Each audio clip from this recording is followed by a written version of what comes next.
Yes, fellow Sierra Leoneans, good afternoon and good evening to them on the way to salon. I know saying about 6 something right now in a salon. I tell you, I thank you for letting I take the time for come listen to this discussion. I will let I know say una questions them welcome. Well, this is not election time. I think I would rather say it in English. As I was saying, I was down on the ground prior to the elections, during the campaigning, and during the first round, and close to the second round. I left, but I was not far away. I was within the area, keeping tab of what was going on. And as we all know, I was down in Sierra Leone.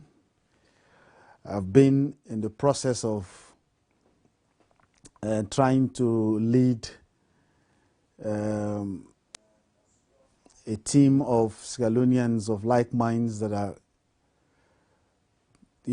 patriotic enough to believe that we can do something to transform our country. And in the process of doing so, we embarked on a mission, and that mission was to establish a political party, a progressive political party that is going to be an alternative to the status quo. Status quo in this case, the APC and SLPP. Apparently, in our move to do so, we did not put clauses within our constitution to protect us, the founders, the actual individuals that are actually paying for the cost of establishing the party, writing the constitution, writing the policies of the party. So we were on this 4-year mission of getting this process done. Little did we know that we had involved individuals that had a different agenda from what we initially started with. And those individuals were Wadi Williams and Susan Williams. They are retired in England and happen to be looking for somewhere to milk the retirement pension from. Unfortunately, we didn't know about that, and little did we know that Wadi Williams was a fugitive from the UK who was running away from from sentencing hearing and hiding in Sierra Leone. So we did not do our background check enough, and we started sending money to them. And then in the end, there was an opportunist who came and joined us right by the time we were getting our certificates, and that opportunist is Patrick Kodwaya. Patrick Kodwaya, little did we know, was a stooge by Anes Kuroma, because Anes Kuroma had realized that the NPD party was getting such a formidable structures, and considering people like us being involved, who have mounted very serious opposition to his despotic leadership in Sierra Leone in the US. And we demonstrated against him. And so realizing that if people like us are involved in any political party on the ground, if we can do such a massive opposition against him outside Sierra Leone, if we are giving a platform inside Sierra Leone, that was going to pose a threat to his administration. So little do we know, they recruited Patrick Kodwaya and planted him into our party. And naive as I was, particularly to the Sierra Leone politics and the politicking that goes on in Sierra Leone, I believed in Patrick Kodwaya and, started confiding in him in terms of our strategy, in terms of how we're going to move the party forward. And the more I strategize and confide in the likes of Patrick Kodwaya, the more we had problems within the last few months towards the election. And when Patrick realized that, as our constitution spells out, we, those of us that are founders of the party, did not create any clause within the party's constitution to protect us. We let it open, that anybody who comes into the party at any moment, you are a bona fide owner of the party and you are equal with any of us that have started the party, and you have the right to run for the leadership of the party, you know, as long as you meet the conditions of not having a criminal record, you know, meeting the terms of the constitution, of the national constitution, and so on and so forth. So because we did that, because people like us, even though I know realistically, unlike Dr. Kande Yomukela, there is nobody else. All the people are contended for the leadership of the country. I personally know that there is nobody that is far better than I am to lead Sierra Leone. The only person that I knew was better than me was Dr. Kande Yomukela. And since my interest was to put Sierra Leone first, I was looking for the best person to lead Sierra Leone. So I'll put together a committee to start to court Dr. Kande Yomukela to bring him into the NPD fold. We started that process months. And in all of that, I got Patrick Odwaya involved. But little did we know, everything that we discuss in our meetings, Patrick will take it and spill it to the APC guys, and they are strategizing against us. Until he reached a point when we succeeded in convincing Dr. Kande Yomukela to come and join the NPD party. That's when Patrick unleashed his plan. And he was part of the committee planning and everything. And they created a wedge to block Dr. Kande Yomukela from being part of our party. Can you imagine a man like Patrick Odwaya saying that he has what it takes to challenge Dr. Kande Yomukela for the leadership of the NPD party, when one, he does not have even an iota of what is required in terms of qualification to match not even me, let alone Dr. Kande Yomukela. So we saw that to be, wow.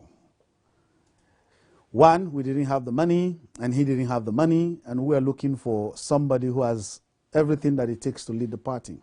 So as a result, we lost Dr. Kande Yomukela, and we lost other people that were coming, willing to come and lead the party.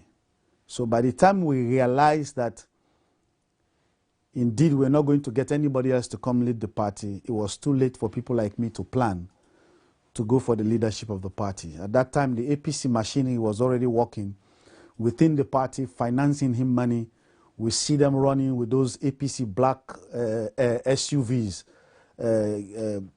Land Cruisers that the ministers used. Those are the vehicles that Patrick and his cohort, Wadi Williams, were riding with. I said, whoa. And they had these thugs, these clique boys running around with them. And of course, when a situation like that happens, who do you turn to? When there is a dispute within political party, who do you turn to? You turn to PPRC as the institution that has the legitimate mandate to address dispute within political parties. Unfortunately, they already had a plan set within PPRC. PPRC ignored our complaints. We wrote letters, we went to meetings and everything. They ignored everything that we put forward to them. PPRC ignored their own very PPRC Act itself. When sections of those acts were breached, sections of our constitutions were breached, Wadi Williams, Susan, and Patrick disbanded the entire NPD executive that included some of us and all the founding members, disbanded it unconstitutionally. This is the body that has been taking decisions on behalf of the NPD party for 3 years, onto registration after registration and planning for a convention. By the time we were to plan the convention, they realized that if we plan the convention the way the party constitution dictates, the floor will be open and it will be almost impossible for them to win in that convention in determining the leadership of the party. So what they did, they disbanded, they started taking decisions on their own, excluding the entire executive. So obviously, the first place of contact was PPRC. We went to PPRC to complain to PPRC. PPRC ignored us because Ernest Krumah had his hand in there too. We were shocked. So we resorted to take the matter to court. We took the matter to court. They kept dragging the issue, and the most ambiguous, ridiculous ruling in my entire history of following the court system in Sierra Leone is what was given to us in that court. The court ruling was so ambiguous and ridiculous that you will wonder what was the legal basis upon which somebody will give an opinion and then gives a ruling that is complete variance to that opinion. Usually when judges give a ruling, their opinions always goes in line with their ruling. In this case, the opinion is going south, the ruling is going north. Complete variance. So that was a shocker. And little did we know that Patrick had already got thugs to come and intimidate the delegates and had their electoral folks that they already manipulated, and the entire NPD convention ended up with a chaos. So in the end, no legitimate leadership was elected at that convention. And of course, PPRC being behind them, they succeeded in carrying the show.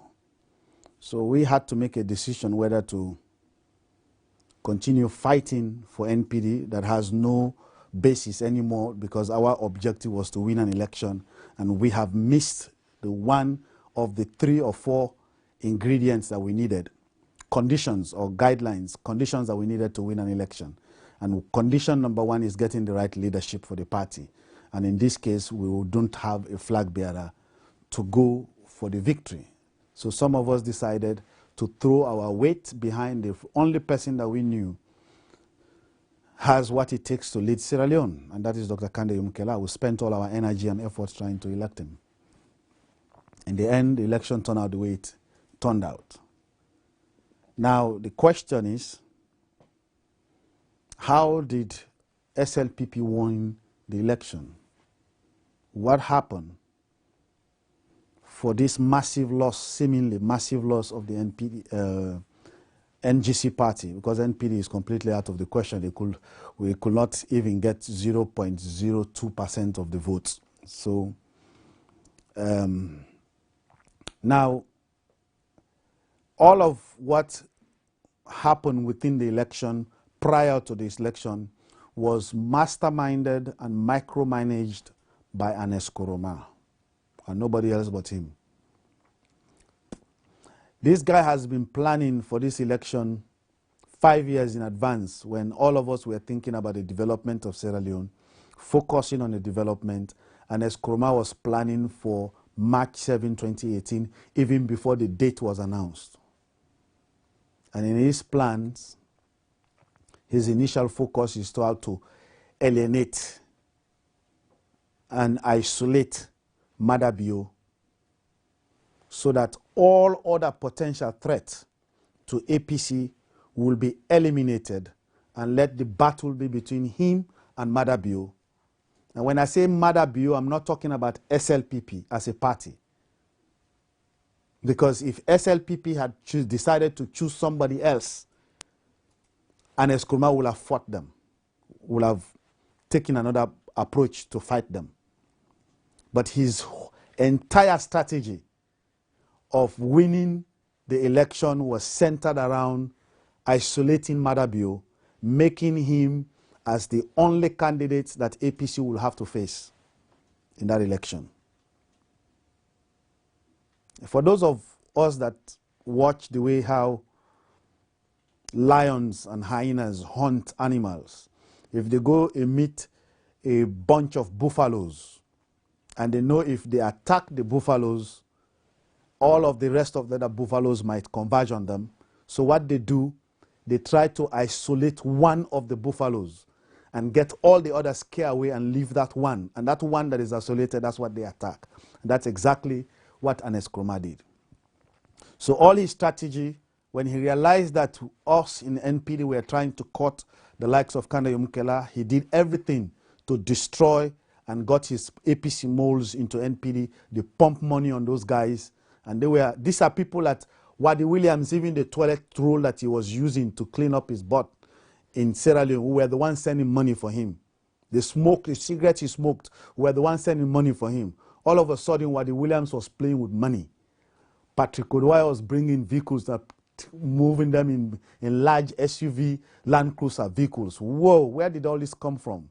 Little did we know they were pumping money into them just so they could disturb NPD, just so that either I or Kanda Yomukela will not use that as a platform. So in the end, after Ernest Koroma succeeded in fighting Kanda Yomukela in SLPP, just so that he could eliminate Kanda from SLPP and get Mada Bio to where he wants, he turned to any other option that Kanda could have used. NPD was one of them. The second one, after Kanda decided to form the NGC, of course, they made every effort to block the NGC registration, but they realized that the forces against them were too much for them to do so.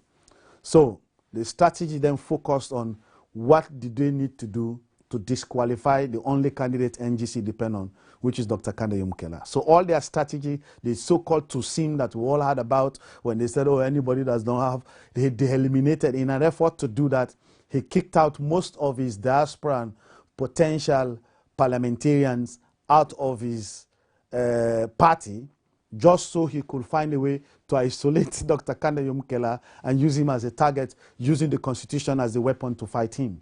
This is the same constitution he has abused, humiliated, raped, and desecrated for the past 10 years. Finally, he is now respecting the constitution, want to use it as a weapon to fight other people like Dr. Kanda Yomukela.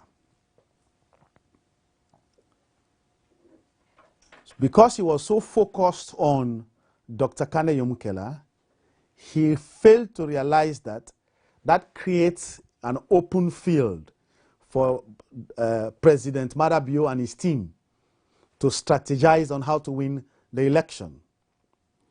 And even at that, what they failed to realize that there is another element within SLPP that does politics completely different from the status quo. He knows a better way of practicing politics and winning election, completely different from the way people in Sierra Leone are accustomed to running elections. And I had similar strategy within the NPD party. But when I saw the strategy that I had written for the NPD party was being unleashed within the SLPP, then I started thinking, who is the unique equation within the SLPP? And that's when I realized that, oh, this must be the work of Ali Kaba. Because he shifted the campaign strategy of SLPP from, regional and tribal into some different demographics that incorporate every part of the country. For the first time in SLPP campaign strategy, you will see SLPP going into places like Kamalo, the heartbeat of the APC candidates' their own territory to win vote. They will go to Cambia, go to other places, Putloko. These are, it was a strategy that I'm sure that took the APC themselves unawares, because APC did not do much campaigning in Southeast, because they had already done the same pattern, the same regional and tribal campaign strategy that they are accustomed to doing. That's what they were focused on. So they let go the Southeast. They ruled out the Southeast from their campaign strategy, except the kind of little machination that they used to do. So they said, whatever we do, SLPP will still hold the Southeast. Let's focus on our North. But what they failed to realize was there are too many players in the North. And not only that, SLPP was not giving up on the North. That was the unique strategy SLPP deployed within this election that took APC by surprise. SLPP was not giving up on the North. They made sure they strengthened their bases on the Southeast and continued to invade the North and Western area. Those three areas, SLPP did that. So when I saw that strategy, I realized that, oh, this must be the work of Ali Kaba. He's using the American style of campaigning into the Sierra Leone politics. That is exactly some of the strategy that I had in mind in deploying in the NPD party. Unfortunately, I couldn't bring those strategies into NGC because one, after all the challenges I faced, being arrested by Ernest Koroma, in prison for 36, 37 gruesome days, came back and went back, all that expenses and that kind of stuff. So I had to come back. If I had stayed without coming back, got myself involved in the NGC, right in the heart of it, tried to help with respect, some of those strategies would have been deployed. But I had to come back because I needed to, touch base with my family and try to get things done and whatever. So I came back, stayed a couple of months. I went back in February. At that time, the NGC had already set up their structure. They already have their campaign style, their campaigning procedure and everything. But nevertheless, when some of us went, we didn't want to do any campaigning in isolation. We wanted to only help towards the effort that was already on the ground. We wanted to supplement their effort. We didn't want to reinvent the wheel. We didn't want to come and pretend like we know better than them. So we made this effort to reach out to some of the leadership. And to our surprise, they were not as receptive as we were expecting them. Either they were taking the election to be for granted, that, this one we're going to win it, so we don't want any intruders. Either that, or they are just not used to the new system of campaigning that exists now, completely different from what happened in the 1960s, 1980s, and even the 1990s. You had a leadership in NGC that is occupied by old folks at the top. That energetic spirit, the energetic mindset, the creative mindset of the younger generation were suppressed down, and the older folks were holding the top at this day and age. On the contrary, SLPP had a young, look at their Secretary General, look at their, all our young folks, man. They think on their feet, respond to issues on the spot. I mean, when something happens, the SLPP is on the media, ready to respond before ever people begin to think of formulating their own version. SLPP is defining the issue. So they always had control of the message. You will see Ali Kaba already on press conferences, defining the issues. They attack Lima at 2 a.m. Within an hour, he is sending voicemail messages, defining the issue, making sure they take advantage of the situation to get the opinion on their own side. Public opinion, they control that. No question about it. That's what was lacking in NGC. When something happened, they had to take time to react. They have to go back into meetings and then draw press conferences, this and that. And then when the director of media comes, you don't hear life in their voice, even in delivering a press message. You need life. You need people with vigor, with determination, that has some level of anger in them, that they're really determined for change. And that is the power or force that existed in SLPP, which was unlike the other parties. APC, on the other hand, they relied so much on their money. They relied so much on their base that they took everything for granted. To them, as long as they succeed in isolating Madabio, eliminating all the other threats, that's victory for them. That was APC's entire strategy. So what they did in terms of the first round March 7 election,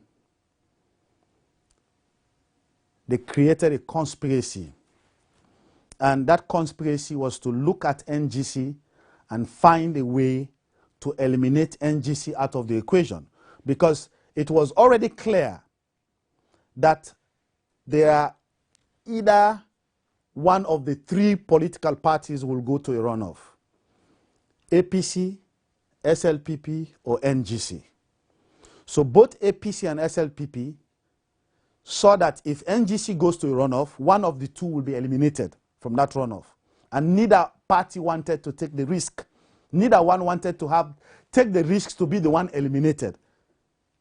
So it was clear to make the assumption that the conspiracy that took place, unleashed or put into action by folks within NEC, must have been something agreed by certain hierarchies within APC and SLPP. There's no question about it. Not that I have any tangible evidence to that point, but the fact that the folks in NEC were able to execute the plan with such a precision that nobody was held responsible for that action, it must have been a conspiracy within the leadership of APC and SLPP. Says, okay, man, this challenger, we don't get an intruder. This intruder, where they come, it's either we agree for eliminate and then we fight the battle between ourselves, or we take the risk, we go, then he kick one per way out. And neither party wanted to take that risk. So they unearthed, formulated this formula, get folks within NEC. I don't know whether the chairman of NEC had knowledge about it. I don't want to go that far. Because sometimes when you're leading an organization, you will be at the top. If you don't always have leverage on everybody within to the last person, especially those on the field. If those are compromised, then it might reflect on you, even if you know or you don't know of what is happening on the ground. So this conspiracy was unearthed by those on the ground. Now, obviously the conspiracy was, we're obviously going to go to a runoff. And in this runoff, the biggest threat we have is NGC. Let's all agree on how we can eliminate NGC, and then the two of us can go into the battle. In that process, several steps were taken. And NGC made it easier for them, in the sense that NGC did not plan for election day. First of all, the NGC campaign was divided into two. You have the presidential campaign team with a campaign manager that does not know a bee from a bull's foot from how to run a campaign. And when the candidate is flying all over the place trying to do everything, putting everything, I mean, the energy that Kane Yumkela has, even a young man like me, I couldn't match him. That guy was literally 24 hours all over the place. He did everything that any candidate could do to win. He did it. But he didn't have the level of support he needed. And of course, if this plan was not plotted, believe me, NGC will have gone to a runoff. Nothing will have stopped it. NGC will have gone to a runoff. But again, because of the weakness, the internal structures, the weakness within the internal structures of the party, made it hard for him as a candidate and his campaign to, will make it impossible for him to cover everywhere. Because NGC only makes the news if Kande Koleyum Kela is there. If he's not there, there is no NGC. And that was bad. That was completely bad. You cannot get the same person always running all over the place. That's why I said the first mistake they made was to have an old leadership that lacked the energy, lacked the spontaneous creative mind, that always think in the past instead of think in the present and the future, and made it difficult for the party to be reactive and responsive to the challenges that we are facing at the moment. If at least in the worst case scenario, if they had deputies, like a deputy chairman, a young vibrant man, a deputy communications director, a young vibrant man, a deputy secretary general, a young vibrant person, you have some young lady, really, they become the face of the party. If they had made those young folks the face of the party, at least if the older folks were afraid of relinquishing their position, they will have still be able to hold their position and unleash the young ones to do the work. But if you are the old one, you're sitting down in the office 90% of the time, and people are campaigning all over the place in the different provinces. You want to rely on the president, only the presidential candidate alone? He alone cannot do all the work. So the biggest constraints that NGC had was time. There was not enough time for them to prepare well for the election.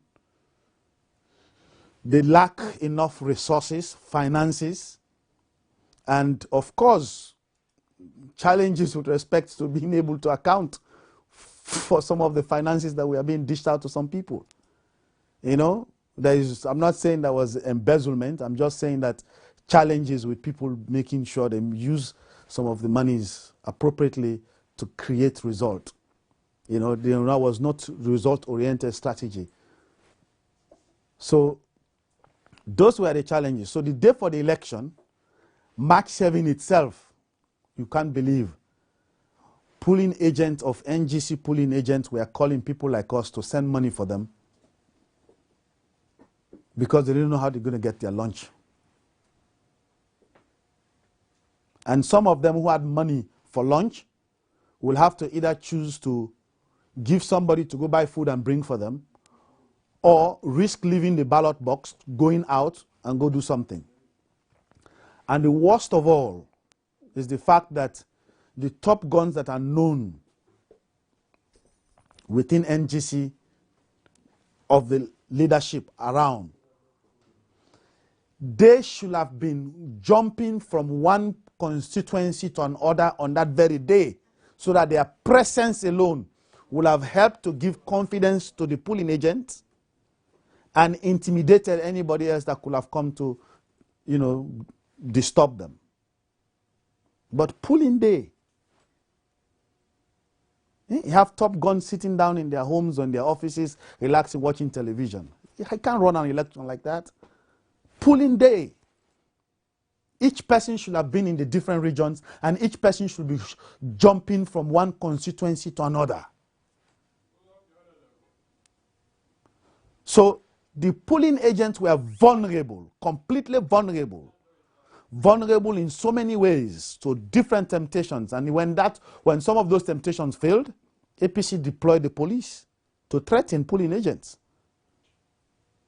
During counting, they will just close. They say, okay, we'll shut down. Bam, kick some man out. Can you imagine? Kicking polling agent out of the counting place. Then you expect that to be fair and objective.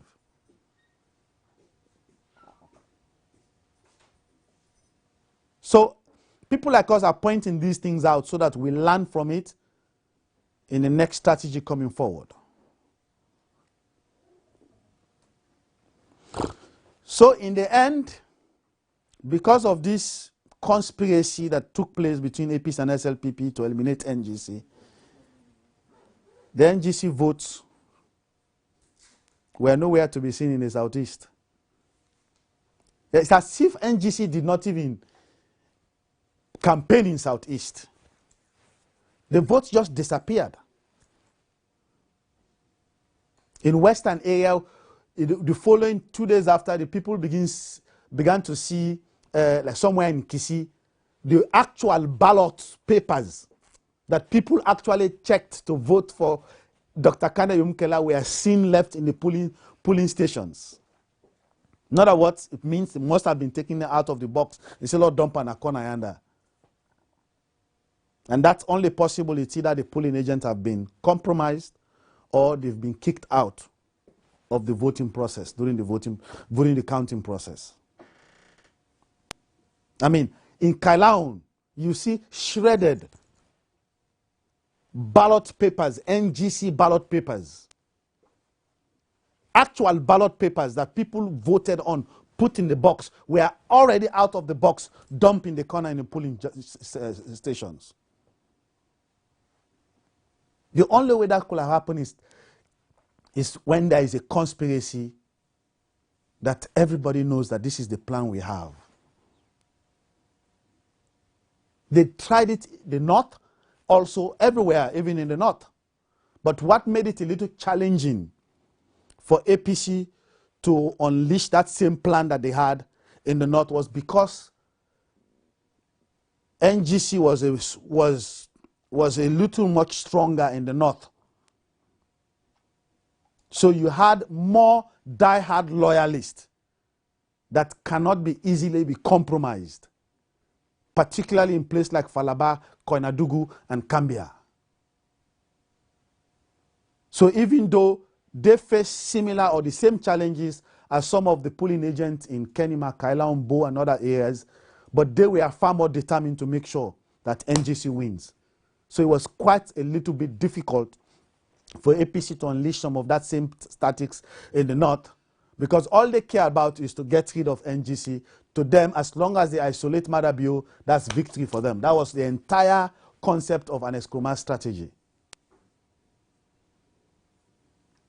So in the end, NGC votes, despite the determination of the people to bring about change, did not reflect in the result that was announced. Did not reflect. Putloko, when they failed to intimidate, when they failed to bribe some of the polling agents, they resorted to violence. I mean, broad daylight violence. You had, what do you call this guy?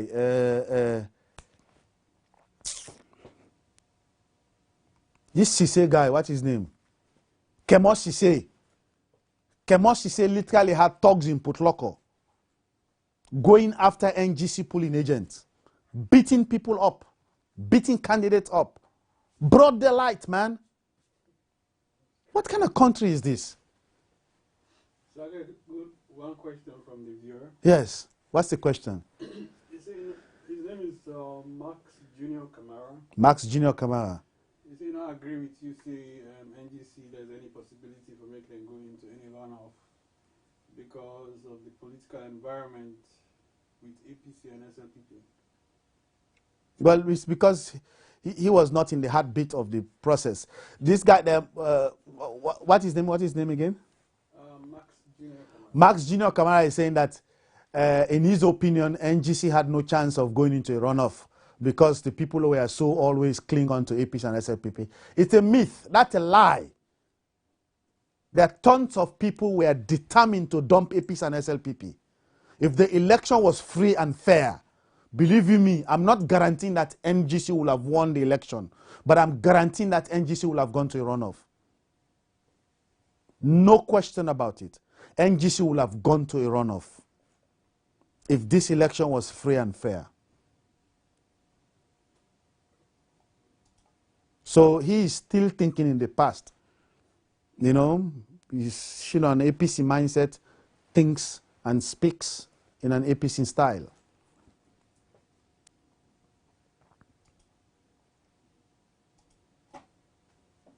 So you see the reason why they not get the same person, the reason why NGC not get to vote in the South is because they see KKY as a breakaway from the SLPP. That is not true. In fact, part of the problem that, another problem that NGC had was the fact that they lost control of the narrative, in the sense that they allowed APC and SLPP to define their own candidate. So the time people like us came, when I realized the problem, you know, myself and Ibrahim and Janet Musa and other folks like Alan, you know, we came up with a strategy to embark on defining the candidates. That card had a very positive effect across the nation. We went, I took a tour from Kambia, Putloko, Makeni, and in each of those places I went, I will engage the media, get people to engage in a question and answer discussion in their own local dialect, narrow in on the candidate, answering, explaining some of the doubts that people had about the candidate in their own local dialect. That had such a tremendous impact because people responded positively in understanding who Kande Kole Yumkela is. The Timni version was even repeated in different radio stations in Putloko, in Cambia, in this place, Mambolo, Makeni, and other places. We went to Kono. We also did the same in the Kono version. And, you know, people were later on beginning to clear the doubt that they had about the candidate when it was explained to them in their own dialect, in a form of a dialogue between two ageable people. You know, when they hear an old pa talking about their own impression about the candidate, it took a very, very, very positive effect. And that we did it across the nation.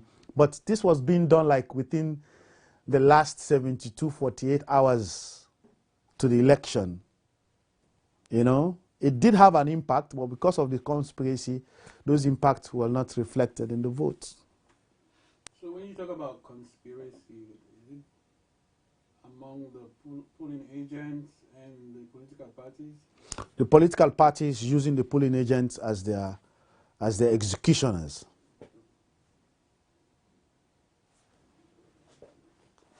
So in the end, but what Ernest Krumah failed to understand was that the people of Sierra Leone, outside his hardcore APC folks that were direct beneficiaries of his government, the majority of the people of Sierra Leone, over 65% of them, were disgusted about his leadership. Over 65% of the people of Sierra Leone were praying for a new leadership other than Ernest Krumah's leadership. They didn't want anything that has Ernest Krumah's influence to it. Had it been a different person, if Ernest Krumah was not deeply involved in this election, like the way he did, and he had allowed APC to make a choice as to who they want as their candidate, there are so many populist candidates within APC, man, it would have been a difficult. APC will have won the election. There's no question about it. Because those younger, vibrant candidates will have taken over the narrative, and the fear that people have about Ernest Krumah's machination of the process, if that was out of the equation, if they had the conviction that Ernest Krumah was not going to be involved in the next new government that APC was going to form, they would have definitely won the election. It would have been tough. It would have been tough to beat APC. But he underestimated the level of disgust and determination of the people of Sierra Leone to get rid of him. He underestimated that. He thought as long as his mother bio, he says, we don't beat him 2 terms.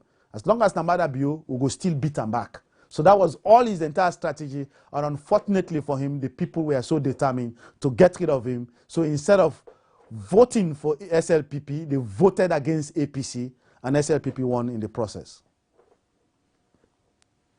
And of course, SLPP did not take any chances. Their campaign strategy was superb.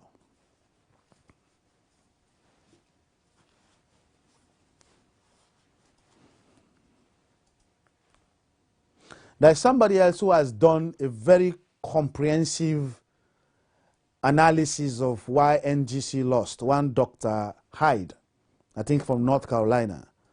I've not seen the video, but somebody has written out the script of his video. Man, that guy went into in detail analysis on what made NGC lose, how NGC lose the election. And I think the leadership of NGC need to see that. They need to see that. He did a very good job, you know. So in your opinion, did APC lost because of NGC or because Madabio did a better job? A combination of both. It's a combination of both, but the biggest factor is the fact that they were so focused on NGC to the extent that they underestimated the SLPP camp. and overlook the SLPP camp. To them, is this lion hunting style of isolating your prey. And that's exactly what they were trying to do, to isolate Madabio, eliminate all other threats, and as long as it's Madabio, they're going to win. That was their strategy. That was the entire ABCD of their strategy. And that failed because the people of Sierra Leone were worried and afraid of the sense of impunity that has consumed the leadership of APC. I mean, those guys were doing things as if the government is their own personal property. They had no reservation about talking carelessly, doing things with impunity, getting people arrested when they don't like you, when they feel, and they tell you in your face. They tell you to your face. They were so callous. I mean, they had no respect for the law. I mean, these guys, they just thought all magistrates, all judges, all police, they were serving the party, not the country. You know?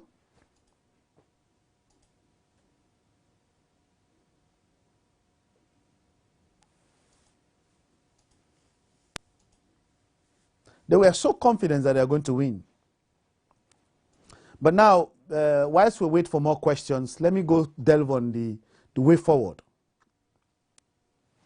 The way forward, particularly with respect to the new government. We'd like Madabio to understand that this, if you look at it from the spiritual point of view, is a second chance that God is giving him. A second chance. God says, I'm giving you a second chance for you to prove to the people of Sierra Leone that you can be trusted to lead them. And the second thing is those of us that have been criticizing the past have always put APC and SLPP in the same camp, in the same mess as the two parties responsible for the 56, 57 years of regression within our country. This is an opportunity of Madabio to exonerate SLPP from that blame. This is an opportunity of Madabio to transform that country. If he messes up, believe you me, I don't think they will be able to recover from it ever. So one of the viewers say if you can go and work with Madabio, what is the possibility? Well, the fact of the matter is, yes, it says if, what was the question again? If you can go and work with Madabio. If I'm asked to go work in Sierra Leone with Madabio, if I will do it, is that the question? Mm-hmm. Okay, well, the fact of the matter is, this is my vision about change and transformation. My vision about change does not necessarily mean the change has to be led by Jesmed Suma. I don't care who leads the change. All I want is the change to take place to transform our country to a better nation so that we'll be able to compete with Ghana, Nigeria, and other countries. We have all it takes to surpass them. The only thing that is lacking is leadership. So what does that mean? To me, my main focus is for the leadership of the country to succeed. Had that leadership been Samura, I would have also prayed for him to be succeed, even though that would have been impossible as long as an Nkrumah's hands are there. It would have been impossible for Samura to succeed. There is no way Samura would have succeeded because of the Nkrumah factor. But now that we have Madabio, my hope and aspiration and determination is for him to succeed. Because if he succeeds, the country succeeds. You understand? People like us don't have to be in politics. We are not in politics to make it for ourselves. We're in politics to create a better environment so that we can have an equal playing field to operate. So that if I want to take business investors to Sierra Leone, I don't have to worry about some minister using it as a way to punish me or as a way of enriching themselves by asking me to bribe. I will not bribe them. And because I know I'm not prepared to bribe, so I won't take the risk to take investor go down to Sierra Leone. So what does that mean? It means if I'm called upon to help in putting that dream that I have in mind for Sierra Leone into action, I will be more than willing to do it, provided my family allows me to do so. Because I can't make decisions by myself. It has to be a collective one with my family, my wife and kids. But in any case, my hope and entire focus is to see that the president succeeds, and I pray that he succeeds, because when he does, then there will be no reason for people like us to be in politics. If somebody is there to do the job that we're asking for him to do, there is no point for me to be in politics. I'm not interested to lead if somebody else is doing what I want them to do. So can you talk a little bit about the post-election violence? Well, the post-election violence, it's very appalling. Most of us, we condemned it. And I was, even though the president did make an effort to kind of address the situation, but he was very slow in doing so. You know, I don't know whether he was not sure of himself yet, you know, just finding himself in this, you know, thing that he's been fighting for years. He automatically is right here in his hands. Either was lack of preparation, but I expected him to have been on the air immediately, condemning it and getting a meeting with the police immediately within 24 hours, deploying the police in different districts, making it like he's right in the heart of it to control and do it. Because that's the image as a no-nonsense person. And he failed to take advantage of that, and that's why the post-election violence reached the scale that it reached, even though part of it had to do with another APC machination, because they were used to it. They used to fabricating lies and stuff like that. And most importantly, is because of the fear that APC had instilled in others. I mean, APC before March 7, my good gracious, you go to places like Connaught, you go to Port Loko, you go to McKinney, you there oppose them there, you have people that will attack you with impunity. So this is the same thing that they've been inflicting on people, so much so that when it came to a point that they have lost the election, those very people that have been attacking others became scared and intimidated. But look, this is the proof. Let me put the proof. The proof is simple. The fact that the president himself was scared to the point that to make false claim that a warrant of arrest has been issued to arrest all his ministers. Now imagine if the president, the outgoing president, you know, was so intimidated to that point, how much more somebody in the village? So there was electoral violence, but much of it had to do with the fact that people were afraid. Because after the March 7 election, I had to send some money to some folks in Cambia district, Mambolo. They had to run away from their villages. Mambolo, they had to run away because APC was intimidating them before the runoff. I sent money for them. The other person went to McKinney. The other person went to Cambia town, from the village into the town itself. Then the one came to Freetown because of the tension that we are facing from APC folks within that Cambia district before the runoff. So after the runoff, when they realize APC has lost, so obviously those same people will find a way to run away for say, well, I'll go take cover for us because I don't beat some money. Now we don't lost power. So obviously there was some level of electoral violence. Some of them were just people revenging on what had been done to them. And most of it had to do with fabrication, just to create that air of being victims, playing the game of victims. Now, coming now to what I think Madabio should do. This is very crucial. As I was saying earlier, this is a golden opportunity God is giving President Madabio in his palm to transform himself to another Samilton Magai. Because after Samilton Magai, we don't have any iconic leader that all of us, Sierra Leoneans, APC, SLPP, everybody from different, that will agree that yes, we have a leader that we can say, yes, he was indeed a leader. Even though Samilton had his own shortcomings, but we all agree that he was an exemplary leader. So this is an opportunity for Madabio to be that exemplary leader that generations yet unborn will talk about positively. To do that, he needs to make sure that he set up the right team, irrespective of whether the person supports him or not, irrespective of whether the person is in his party or not, irrespective of whether the person is his tribesman or not, but based on competence.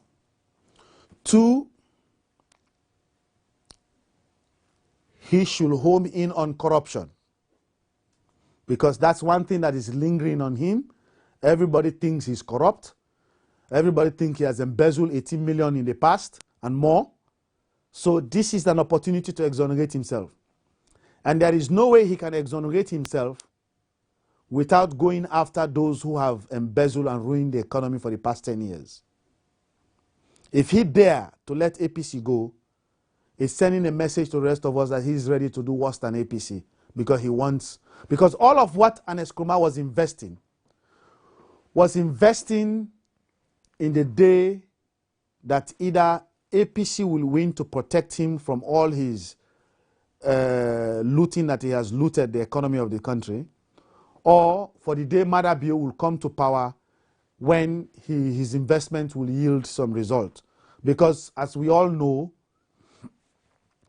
it's an open secret that Ernest Krumah was bankrolling the activities of Madabio during the primary process in the SLPP, and to a limited extent even before that. So if he does not take the necessary steps to set up commission of inquiry to investigate the Alibaba and the 40 thieves, to clean up the system, it means he, Madabio, is planning to do the same thing in the next 5 years. For now, I will not recommend for him to set up any commission inquiry within the next 6 months. He has a lot of work to do to focus on. First, consolidate his grip on the security forces, the police, the military, and NS, whatever, what do you call it? National security, whatever. NSA. So those 3 organizations, he needs to have a very strong, formidable control over them. The second area that he needs to focus on is the judiciary. Don't worry about the corruption aspect. Make sure the team that you have, they're not corrupt. Don't worry about APC. Don't worry about whatever. Set up the judiciary. Fix the problems in the judiciary. One of the best appointments he has done is by appointing Charles Magai as the Attorney General and Chief Justice. He could get no other better person than that man. That man is a statesman, he's a straightforward guy. He may have his ego, but that guy, he's a no-nonsense man. He will straighten up that judiciary system. If Madabio does not micromanage him, believe you me, by the time the next 5 years will finish, and that Charles Magai will have clean up the judicial system through certain changes that he's going to institute. Even though when I had a discussion with him, there are 2 major changes that I will have recommended, part of which will require some serious legislative mandate for him to do, perhaps even to the point of making changes to our constitution for him to do, has to do with 2 major areas. The 2 major constraints that the judicial system is facing, the 2 major constraints that they are facing, has to do with the fact that the executive branch controls the purse strings. The judges, their benefits, their remuneration, their servants, their drivers, their fringe benefits, the type of vehicles they drive, everything is dictated by the executive branch. And he who pays the piper determines the tune. And as long as the executive branch has that ultimate control of determining what goes to the judiciary, the Chief Justice and his team, they will always have some leverage over them. Because they can withhold their salary, they can delay their salary, they can give them rotting vehicles, they can do whatever. The second one is the security. The security is still provided by the Interior Ministry. That is dangerous. I don't see any judge in their right mind, I don't mean the one that is stupid and dumb, any judge with their right mind will leave your family at home, and the man that is providing security for your family, the man that is providing the driver for you to drive, the man that is providing security for your family at night, has an interest in a case and calls you and say, "Per Chief Justice or Mr. Judge, this is not the Minister of Interior or this is not the President. I get interest in that case." You're going to say no to him? So not in all cases that the judges and the magistrates are being corrupt. Some of them are doing it not because they are corrupt. They are doing it because of their own safety, because of their own protection. If you put Jesmed Suma there today, and I know the security is provided by this man, when I'm sleeping at night, the man that is holding gun in my door is provided by him, and that person says he's interested in a case, brah, it will be tough to say no to that person. Oh. So the reforms that are recommended to Honorable Charles Magai was to get a system in which, one, the Chief Justice should have control of his own budget, in the sense that they should have a budgetary committee within the judicial system. When the Chief Justice, they will determine their own budget, pass it on to the Minister of Finance, and have a committee in Parliament approve or disapproves it. In other words, the Minister or the Minister of Finance cannot dictate what goes to the judiciary. The judiciary can make recommendations. It's only people that can, influence or change that is the Finance Committee within Parliament. You understand? So the Minister of Finance will be given a copy to include that in his own national budget. But he cannot dictate to the Chief Justice in terms of what money he needs. That can be defended in Parliament by the Chief Justice sending somebody to defend how much money he's asking for to run his own entire judiciary.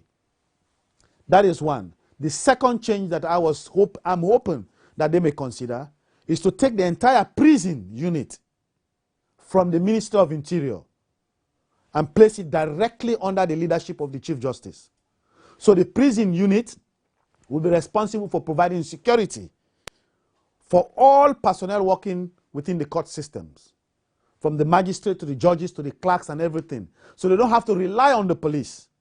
So there will be a special unit within the prison unit that will be trained on, the use of firearms and stuff like that, special training. They will be ready to prepare to provide security for the judges and everything. So you minister calling the judge does not have to worry. He's not the one providing security for him. You minister calling the judge, you don't have to determine the type of vehicle he rides, because that has already been allocated in the budget and he controls his budget. You see the logic?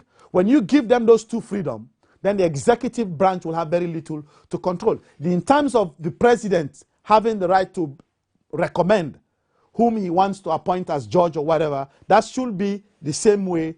Let the president has that prerogative to do that. The House of Parliament will determine whether to approve or disapprove. That should stay the same. But that control of the purse strings, there should be changes there, and the security of the judges and the magistrates, there should be changes in that area. What that also means, it means no minister will have the power to say, "Mr.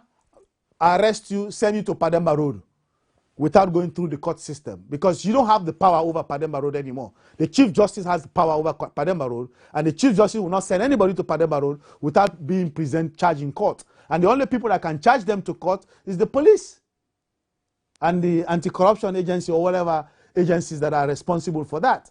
So you see how there will be, the balance of power, because the Chief Justice will not have the power to look at, say, "Hey, Hamjat, I don't like you, let them can you go Pademba Road."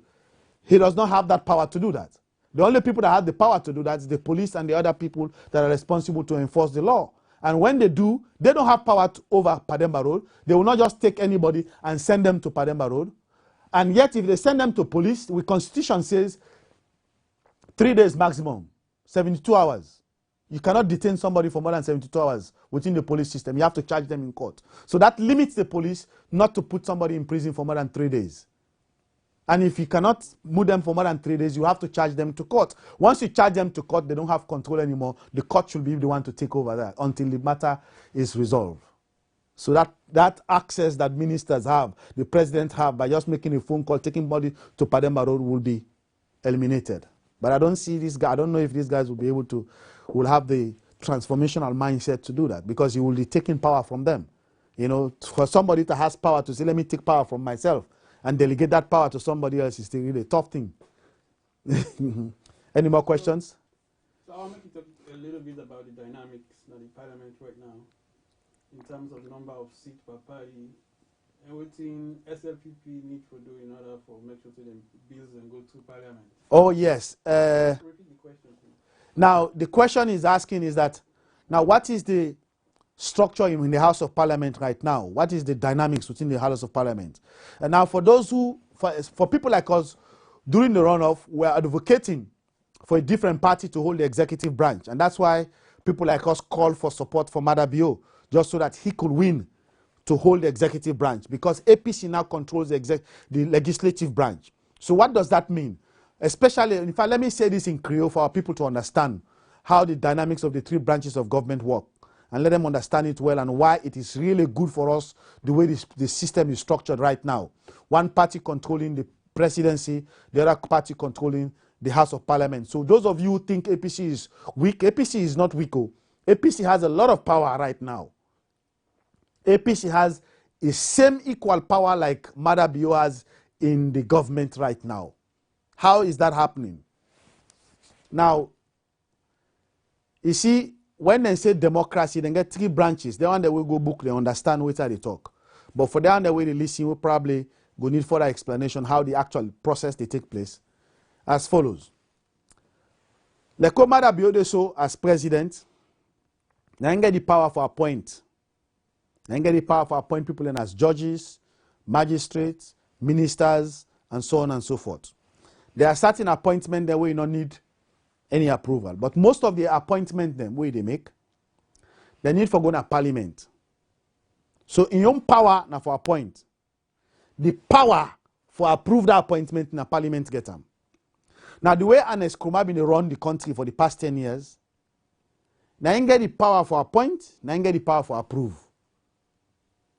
So that ending now, even they appoint every kind of refuse for people them. Because you know say we go to parliament, nobody know they stop them. Now many people in the day. Now me they control parliament and 10 in the day. So now make you see all them phone toba ministers them. Mohamed Bangura, the all-time minister.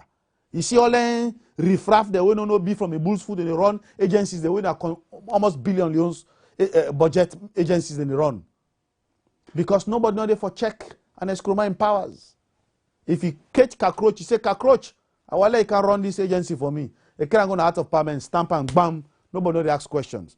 The question is why the minister, the parliamentarian at that time, they not get the power for challenge and Krumah in appointment then. Well, you got to remember saying a chairman of him party, according to the undemocratic way we party structures then the chairman get the power for determining whether he go get symbol for run election. So if you're a parliamentarian, you know say election go come, the man when the chairman and the president, he don't send somebody say let una can appoint him.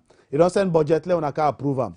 You go challenge that one day, you don't get challenge him. Because first of all, then you look keeping even before election, they expel you at the party. As they expel you, so you not get seat again.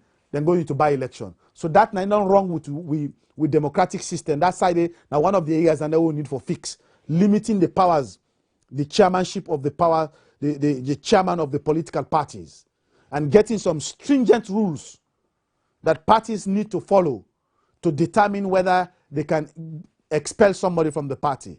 The second one, no party should be allowed to give symbols. Let the constituents in the constituency determine who they want to represent them. If you have more than one candidate in one party running for representation in that constituency, let the constituents go into a primary and determine who they want in a primary, in a clear-cut democratic process, monitored and supervised by NEC.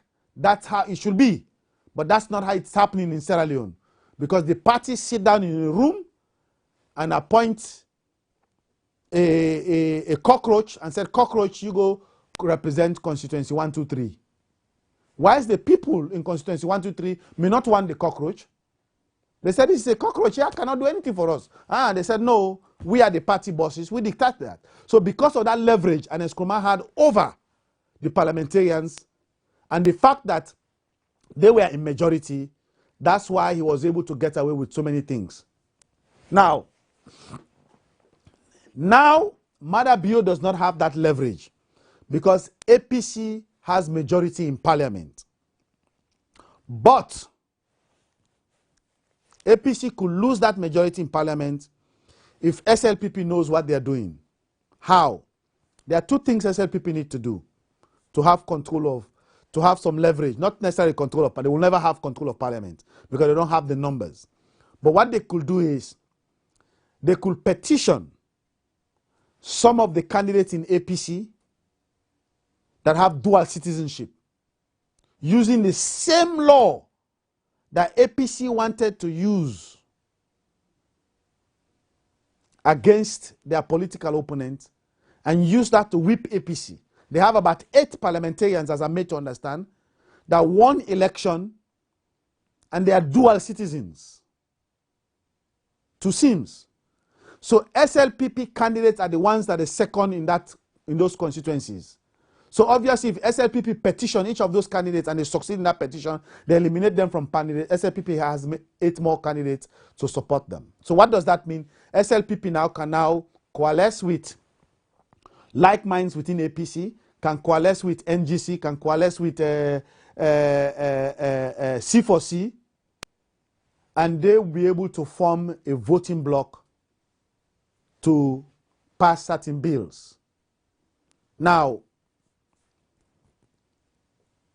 because of the fact that APC has that leverage within the House of Parliament, it means every appointment where Mada Bio recommend the House of Parliament, but that appointment will go through pass APC agree.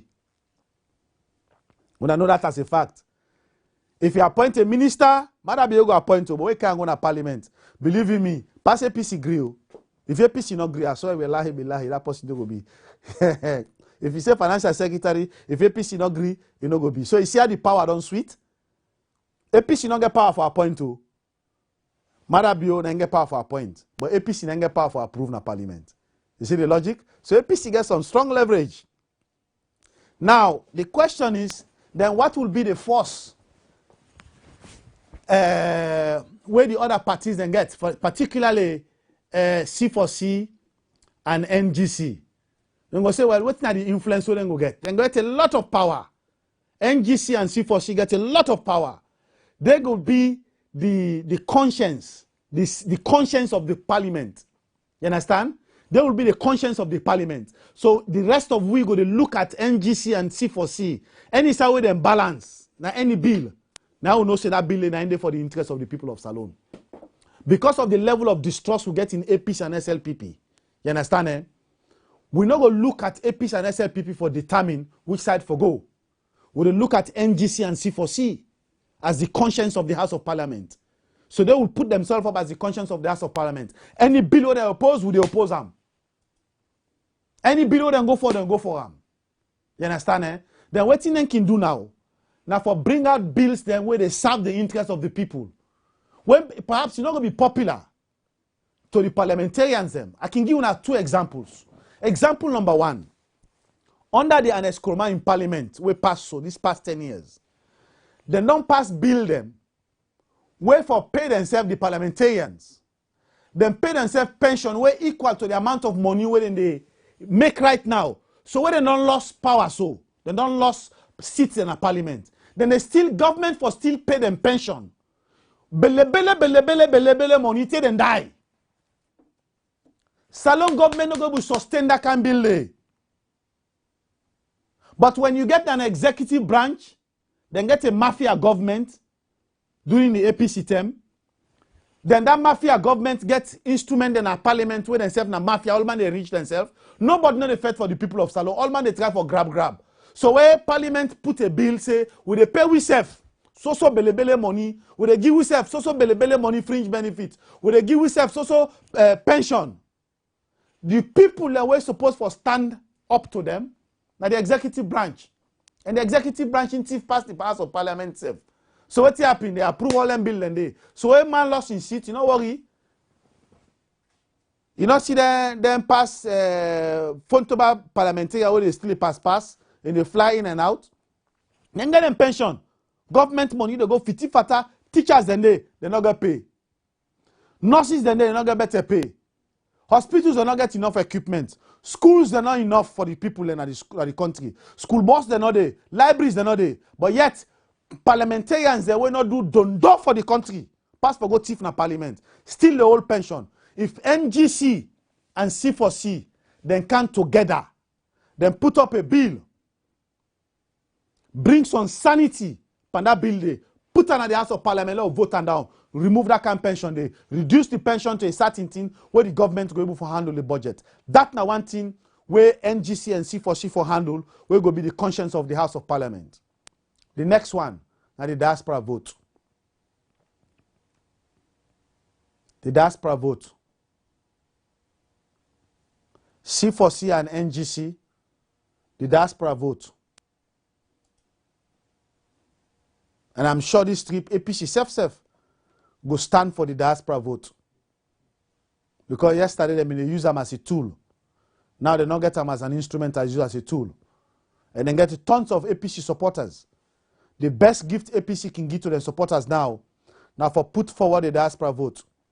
The policy think tank where they lead, Sierra Leone Policy Watch, will be not draft a very comprehensive bill. When a diaspora vote draft bill, who will be sent, but side when APC be in the control, they not agree. Sometimes this trip will try for push them. So these are just examples of some of the bills that way C4C and NGC can connive, can coalesce together and able for put forward for bring some sanity at the House of Parliament. The other side where they able for bring sanity. The budget. You see, what in Parliament they fail for understand is this. Parliament get the power. They get the power for actually do their own budget. They're not going to rely on the Minister of Finance. Parliament can get their own budget and deserve their own budget. And so one let the country be. And so one for education. And so one for this and that. Match on with the Minister of Finance in your own budget. Or they can look at the Minister of your own budget line by line. Scrutinize and line by line. And make changes line by line as they want it. They can put items at that budget day where the minister self not put there. Because then they approve them. They can look at something and eliminate them. So Parliament gets a lot of power. Then the second one, the other one again. The Parliament, you know, say we get the anti-corruption agency, you know, so. Then at the executive branch. Now your responsibility that one for loot and for investigate corruption. So the question is, whether they investigate the executive branch, the House of Parliament. The House of Parliament get the power for call any minister for give account of certain funds where they don't embezzle. The House of Parliament get a lot of power. So now some of them things then they would expect NGC and C4C for the focus on. As he said, this minister don't thief $100,000 because the APC then kind money them in the thief $100,000, $200,000, $300,000, $1 million. They got them in their mind, no. Hey, APC them in their mind. Lahu akibaru. They don't mean sorry for poor man self. When they thief and them bele money, they are mother be on left though. Let's go after them. But let's focus first on the security way name, the judicial system. As I don't fix that within 6 months. Commission of inquiry. For beginning, if you not do that one, it means an escroma don't bribe them. Exactly the reason why an escroma invest in them. It go to reap investment. Because an escroma be invest in Madabio for the day, for today. This moment, say we Madabio, in case I lost, Madabio win. I will get somebody who will protect me by all the things that I don't loot, all the businesses that I don't take, all the Rutal money them, all this London mining, all the houses them, all the millions that I don't thief, all the solar energy money them, all the energy supply money them. This government, APC government, don't spend over, within the past 10 years, don't spend over $750 million on the energy sector alone. The recovery fund we then send for the Ebola, APC claims it and spend almost $400 million on energy. 30 Kailaun. Kenima, Bo, Kono, Pujaun, Moyamba, Cambia, all inside and they not get consistent electricity. Can you imagine? Spending almost $1 billion within 10 years on energy. Still people and they get problem with light. Free to say not get consistent energy. Let's see the corruption, the massive corruption we have inside the energy sector today. In fact, now 2 areas the corruption happen. Those so-called infrastructure road construction, lot of mercy, now millions of dollars, then got it siphon. From the solar lights to the energy, the road construction, contract them. The next one, now that energy sector. Anybody will serve as Minister of Energy within a certain period, don't turn millionaire today. Because you need to make 1 or 2 deals, you get $2 million. The third area outside the thief plants in the mining industry. So those 3 major areas. The roads and construction or whatever, Minister of Works. The second one is the mining industry. The third one is the energy sector. Based on the estimate what will be the tapo from the term Hafsa to Kaba, which now Hafsa to Kaba in him, Hafsa to Kaba in term, we then take over in 2007, that almost $1 million way embezzle to now, what we do the estimate, including the $400 million we then say and spend for energy under the recovery. APC spent almost $750 million within 10 years on energy sector. 30 days will not get light. Marabio needs to investigate those things. It is a moral obligation on his part. Moral obligation. Forget about politics. The souls of them people that will don't die on account of the mismanagement of the economy. They demand for Madabio for set up commission of inquiry for investigate some of the embezzlements in there. That's not the litmus test we use for Macham, for Wacham. If he mistake, he let them guys and they go. It means Madabio is ready to set the same set of mafia system for rip off with people for the next 5 years. That's the litmus test. Because he will not do it if he knows he's coming to do the same thing. But he will do it if he knows he's prepared to transform the country and set up whatever. Let nobody talk about whatever. Security, this damn security. You get control of the army, you get control of the police, you get control of the NCAs, you get people away there. The APC will be shot. They say they don't keep arms inside. People are not ready for going inside and now go dislocate them. But that country, they not a vendetta. For that, they will go talk say, not to turn that business, or not for turn that. No, not to turn that business. If you reform the system, the reformation and therefore be radical transformation. That make you not trust them anyway. That make the people not been trust them. That make the NGC people have been trust for be the one way go able for can make a radical transformation now. But now that Madabio don't get the opportunity, he needs to take those steps, clean up the system. And I find it troubling, very troubling, where it be say we don't get financial constraints, you run to IMF. IMF never ever solve problem as alone. World Bank never ever solve problem as alone. It's like you telling somebody, say, I didn't inside hole. Then would I go to back? The man will dig the hole, now they go back and say, can't give me more, can't dig the hole more, like go inside more hole. What sense does that make? What sense does that make? So there are other alternative sources of funds. In fact, if Namina Madabio, I know they take no loans. Let the people really see the bitterness of APC mismanagement. Let them see the suffering at this age right now. So that they don't fix and now the bitterness don't feel that people don't see. Yes, APC will really mess up the economy to the point that we not get money for pay salary, we not get money for pay this and that. Let them structure until we structure for sources, then they forget money inside that country. If they want, I can explain the different sources them where they go get money from. So I'll make you talk a little bit about how the corruption will be, because when the money they come, it will go direct to the banking system. From the banking system, how that money they travel until somebody squander. Well, the question is, the person where you ask the question. Okay, the question we ask is that how the corruption they actually be. In other words, and if like the one I talk about the flow of the money, how the money they transfer from one pocket to another pocket. Now this is how it happens. Salon mess up, bruh. The corruption is at different levels. Let's take them from the hierarchy level. The hierarchy level, let's take a company, like a mining company, for instance. You get a mining company, you come out South Africa, you come out America, you come out Russia, especially Russian criminals, then can and say they want to mine in a salon. Well, for come mine in a salon, we'll get to mining laws then also. We'll get to mining regulations and guidelines then. Then we'll get the taxations where you're supposed to pay. Now you say one can mine, they don't give you a plot of land for go mine, and say for pay royalty, if you pay certain taxes to the local community, then if you pay state taxes to the government. Well, government says, well, the local taxes and the other royalties they way for pay. Now the local people and they go to. But the taxes way for pay to government, we own tax now 15%, 20%, or 30%. That's just an estimate. But before I sign this paper, this is how the corruption they can now. Before I sign this paper, I get one bank account in China. You need for transfer $1 million day first.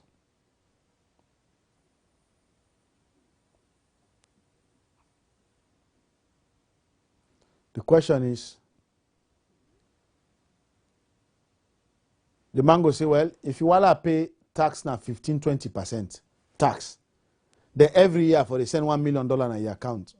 I'm not going to do that. Before I go back. So the best thing, we started deal they happen now, like London Mining, for example, they reduce the tax rate from 15% to 10%. So for every $15 million where the company for pay to government as tax, if they don't reduce the tax from 15 to 10%, now $10 million in the give the government. That $5 million, they don't waive them for the company. So what think can happen? Now that $5 million then they share among themselves. That's now one level of corruption. Now with respect to London Mining, because of the Fadika influence, they reduced the tax from 10% to somewhere around 4 or 5%. So in other words, per any $15 million what the government forget, $15 million what the government forget, now $4 million no more they get. The balance they go in their pocket. Then at the high level corruption, where they happen at a level where sometimes the money they even flow self inside salon. If the money flow inside salon, the company go transfer say $1 or $2 million into the account na salon. That money they go be converted into loans, then put under the account, or they withdraw them in dollars because they can withdraw dollars na bank na salon. Now they can take that raw dollar there, go give Mr. Minister. Now, in terms of the money when they give to the corrupt element them, you get a second level of corruption where you say, then get contract. They say this contract and for build this road here so. Wilkinson Road, according to the estimate, now $4.5 million, $5 million. Now you go take for construct Wilkinson Road. Well, the corrupt element then at the government and go say, okay, no problem. Law lift on to $19 million. So Wilkinson Road will for cost $4.5 million. APC writing $19 million and spend. So what thing they happen? The company will then give the contract to. Now them for giving $19 million also. Good. Well, that company they now go take money out and give that they give. The question is, does he give in loans or give in dollars? Two ways. Then can either make transfers through them foreign account from abroad and get somebody who they pay money into somebody in account abroad. In most cases, now African countries and they do that because right now they find it difficult for opening bank account. The account that we then get now Europe, some of we don't know them. The account that we then get in America, some of we don't know them.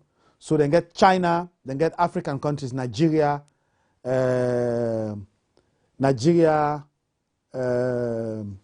Guinea, and Ghana, and there was a time Guinea-Bissau was also part of that link there.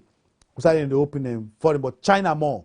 I didn't get most of them foreign accounts. Them. So then they transfer the money into that account there. Whilst the company now where they do the job on the ground, in the go on dish out them money, then foreign account in the way to able for do. Now, what's the problem? They when one of the area and they were the Minister of Finance.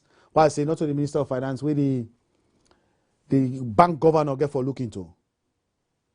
Is this area where people can get the right for go withdraw any kind of amount of money from bank? Because what's in the happy if you're in a permanent secretary or in a procurement officer and a Minister of Finance, right? Somebody bring a contract. The contract na 10 million. 10 billion loans. Did you listen? The contract na 10 billion loans. The man say he need 20%. So if you say you need 20%, pan that contract day, you don't get 2 billion loans already. The question is, that 2 billion loans, how you go pay them? Because the Minister of Finance go write check to the company where give the contract, again 10 billion loans. That person they go take that check, they go deposit it in a bank account also. Now, for how far withdraw that 2 billion loans, they give that minister or that procurement officer. That's where the question is. Because it's easy for let somebody go in a bank, he withdraw 100 million, 200 million, 300 million loans, you put it inside bag, it come out. It's easier for let do that. Because if you say that transfer from your account, from the company account, to that procurement officer in your account, it will be a problem. You understand? So the company not going to do it. So they don't go transfer at the account. Now several ways they do it. Either withdraw the cash, you go give that permanent secretary, you go give that procurement officer. Now that procurement officer, now I'll tell you one of the reasons that we do dollar rates to go up. That procurement officer don't get 1 billion loans now in host now. He gets one or two options. Either he convert it into dollars, he keep the dollars, he may find a way for sending dollars abroad to somebody or to his family, or he spend the money. Now, if he spend the money, all man go see say he spend plenty money. You understand? So what you go do? You go now out in the street again, but now we go buy dollars. Now, when the dollar rate now like 7,500, then they offer 7,600. So when that competition on day now, say, hey, man, and they way they spend. So then young man away see a treat so. They all get linked with some ministers them. Some of them below the way they see, all get linked with some ministers them. Because when they get the loans, they can't put on the bank account. They get for converting into dollars, into foreign currency. So in converting into foreign currency, more loans they chase the dollars, so the rates they go up. It affects the rate of them because more people they can't demand. So in they hoard them dollars than they. Where businessman in the canal for can take dollar now central bank for go import enough dollar no day. Because the ministers and parliamentarians don't hold them, keep them at the house, escape put them back, take them out of the country. That's now the second level of corruption. Yeah. So can you talk a little bit about the need for financial disclosure by political positions and family members? He said the need for financial disclosure of all people who appoint to any political position. Anybody, in fact, even parliamentarians themselves, we all need that. They all need that because the corruption at parliament. If I tell you how it happened, you'll be surprised. The corruption at parliament on the APC term, budget. Every budgetary allocation where you can go before they approve them, you go for and tell where much you give the parliamentarians. Whoa. Every budgetary approval where they go to parliament. There is no budgetary debate where they go to parliament where they know they get allocation where they bribe the parliamentarians. So the parliamentarians were not doing anything for the country. Absolutely don't do. They were just there to enrich themselves. Absolutely. Then they are for you themselves and use the House of Parliament as a weapon for fight anybody who criticize them. Like I waiting and do the Fatoma. That's all they do. So Narame could say NGC and C4C. Now then are the only hope we get for be the conscience of the House of Parliament. So that budget they can't go to Parliament. Dear, when I tell una parliamentarian, they let them not take bribe. Let them fight for the people them interest. The appointment them, let them fight for the people their interest. You know, they can't stop them. So that's all the corruption they go.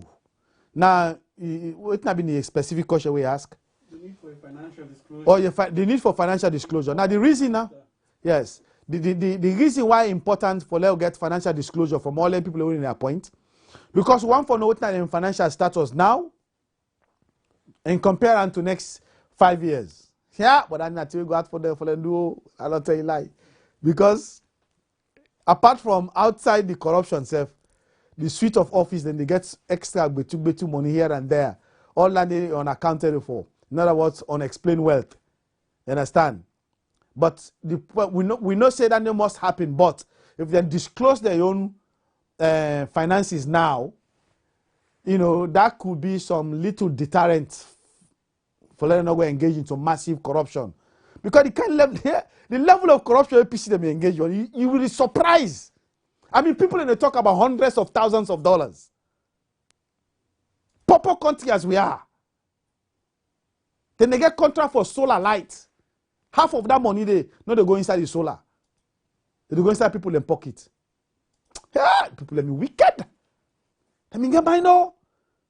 Let's say God self, no be one let them come back to power. God self. God self be done when in pandemic. Because the kind of corruption we see within this 10 years, it never happened in the history of Salone. This was so massive and blatant. And you see, Fontoma people, they will not sabi a beef from a bull's foot. All of a sudden, they ride 70, 75,000, $80,000 motoka. Mohamed Bangoura Range Rover now they ride. Draw one from the box. He get 3-story building then. Mohamed Bangoura. When not sabi make sabi how they make broomstick? Broom. When them mean they should on a farm. Then they make broom. Mohamed Bangoura not sabi make broom. For sweep street. But yet he can boast of millions of dollars. Or hundreds of thousands of dollars. Because he is part of a mafia enterprise. This is not such a big relief for the people. Dear, Madam, you not abuse this opportunity. Please, I beg. For generations yet unborn, for you picking your own sake. Not do one for party's sake, not do one for anybody's sake. Do one for your generation, your reputation. Let's set a record. He set a record where he be say the naysayers. We are the naysayers, oh. Me are one of the naysayers who doubt you. We not get confidence in you, but ready for give you the benefit of the doubt and give you whatever support you need for let you succeed. Because if you succeed, Salone succeed. If you succeed, the people will succeed. Do you not abuse this opportunity, I beg? Do everything under the sun for transform that country there. In fact, as from next week, I'm going to begin write policy ideas that we're going to send out publicly. That's my own point of view in terms of what me thinks they need for them. Financial reforms and then kind of stuff, then the banking sector. Look at Sierra Leone Commercial Bank. We need to divest government out of Sierra Leone Commercial Bank right now. And what they divest that government out of Sierra Leone Commercial Bank? In other words, government for give up your shares from Sierra Leone Commercial Bank. Otherwise, that bank will ever survive. That bank will always be a cash carrot, a cash cow for politicians. If you know then just send me a list before I come. I don't know how true it is, so I'm not going to quote the exact names, the names of the people them. I mean, they tell you about hundreds of billions of loans, debts them. Then at the hands of politicians, they will go out of power. So, wait for draft fly self, some man sabi. But yet they get loans, business people, they will get ideas. We get brains for open factory and do something at the country. They don't get access to them loan. Then they commercial bank don't dish out billions of loans to them people. Then they. So, Maybe the next topic, the next time where we go come on radio, on TV, now for begin for homing on the finances of the nation, waiting the government needs for do, for able to get Sierra Leoneans and for take control, meaningful control of our own economy. But it's too shameful for that we country that foreign in the control of the economy. It's too shameful, disgraceful.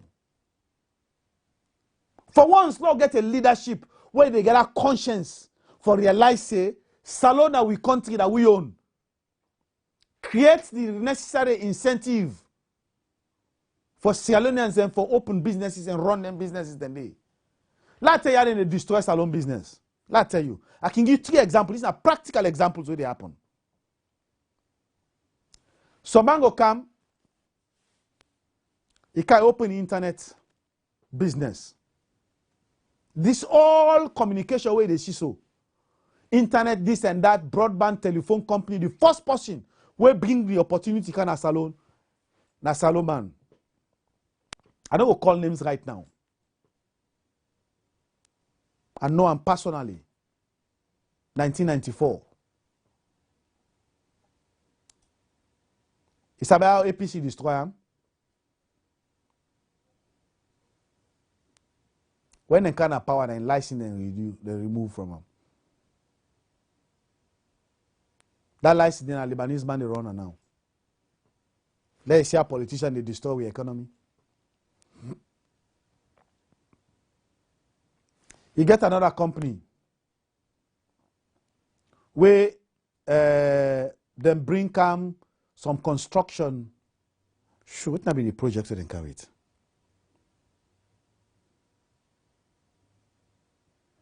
Some housing program. What did they do? This guy one wait guy, I mean they lead the process. So that government license when they give person, now they destroy people them. Then go wait till you don't start your operation. Done. I see them with the other license and go give Lebanese or Indian man or any kind of foreigner. Then left their own salon brother. I know one salon brother way been they do mine in a Pujaun. They do mine in a Pujaun, they don't begin the operation, you get investors and this and that. When the new minister of mines come, then withdraw a license without no explanation. He said they destroy Salomon business. It will never happen in Nigeria. It will never happen in Ghana. It will never happen in Guinea. It will never happen in the Gambia and Senegal. Only Sierra Leone, with politicians in the look and follow Sierra Leoneans, then destroy them. Do you, Madabio, change that system there? Do you give opportunity to encompass Salomon them? Irrespective of whether that team in Limba or whatever tribe, as long as you get the talent. Another example. We get dialysis problem na salon also. Dialysis, now that way they clean your kidney inside. They clean your blood because kidney they clean your blood. You pass them back within your system. Like as she done so. They make kidney they work right now. They clean the blood. They send them out. Some people and they because of certain problem like diabetes and then can't stop then kidney can damage. So now they will clean the blood again. So then get some machine that way very expensive. Where they use dialysis center and abroad. Where you go there sometimes once every week or every 2-3 days. You go there then go put your blood, they pass through the machine. They clean them, they pull all the whatever they pass them back into your system. The first salon woman we care that in the go there. Hey, politician and bad. Then Butu be an woman they take and destroy them. The woman get for run away, come back. Now, as God may have it, the very person will be responsible for Poela Sababude. In the right now, they look for dialysis help inside Ghana. Because now the dialysis system will Poela Salon, you're not in a salon again. You see how God said the answer some people? God give the opportunity because a salon sister. You not support them. Now that business they spoil. Now God don't reach a point now where you yourself need dialysis. How you go to dialysis? The dialysis system wait for them a salon. You don't spoil them because a salon man get them. Now na Ghana I get for go run now we go for dialysis. What a stupidity that one day.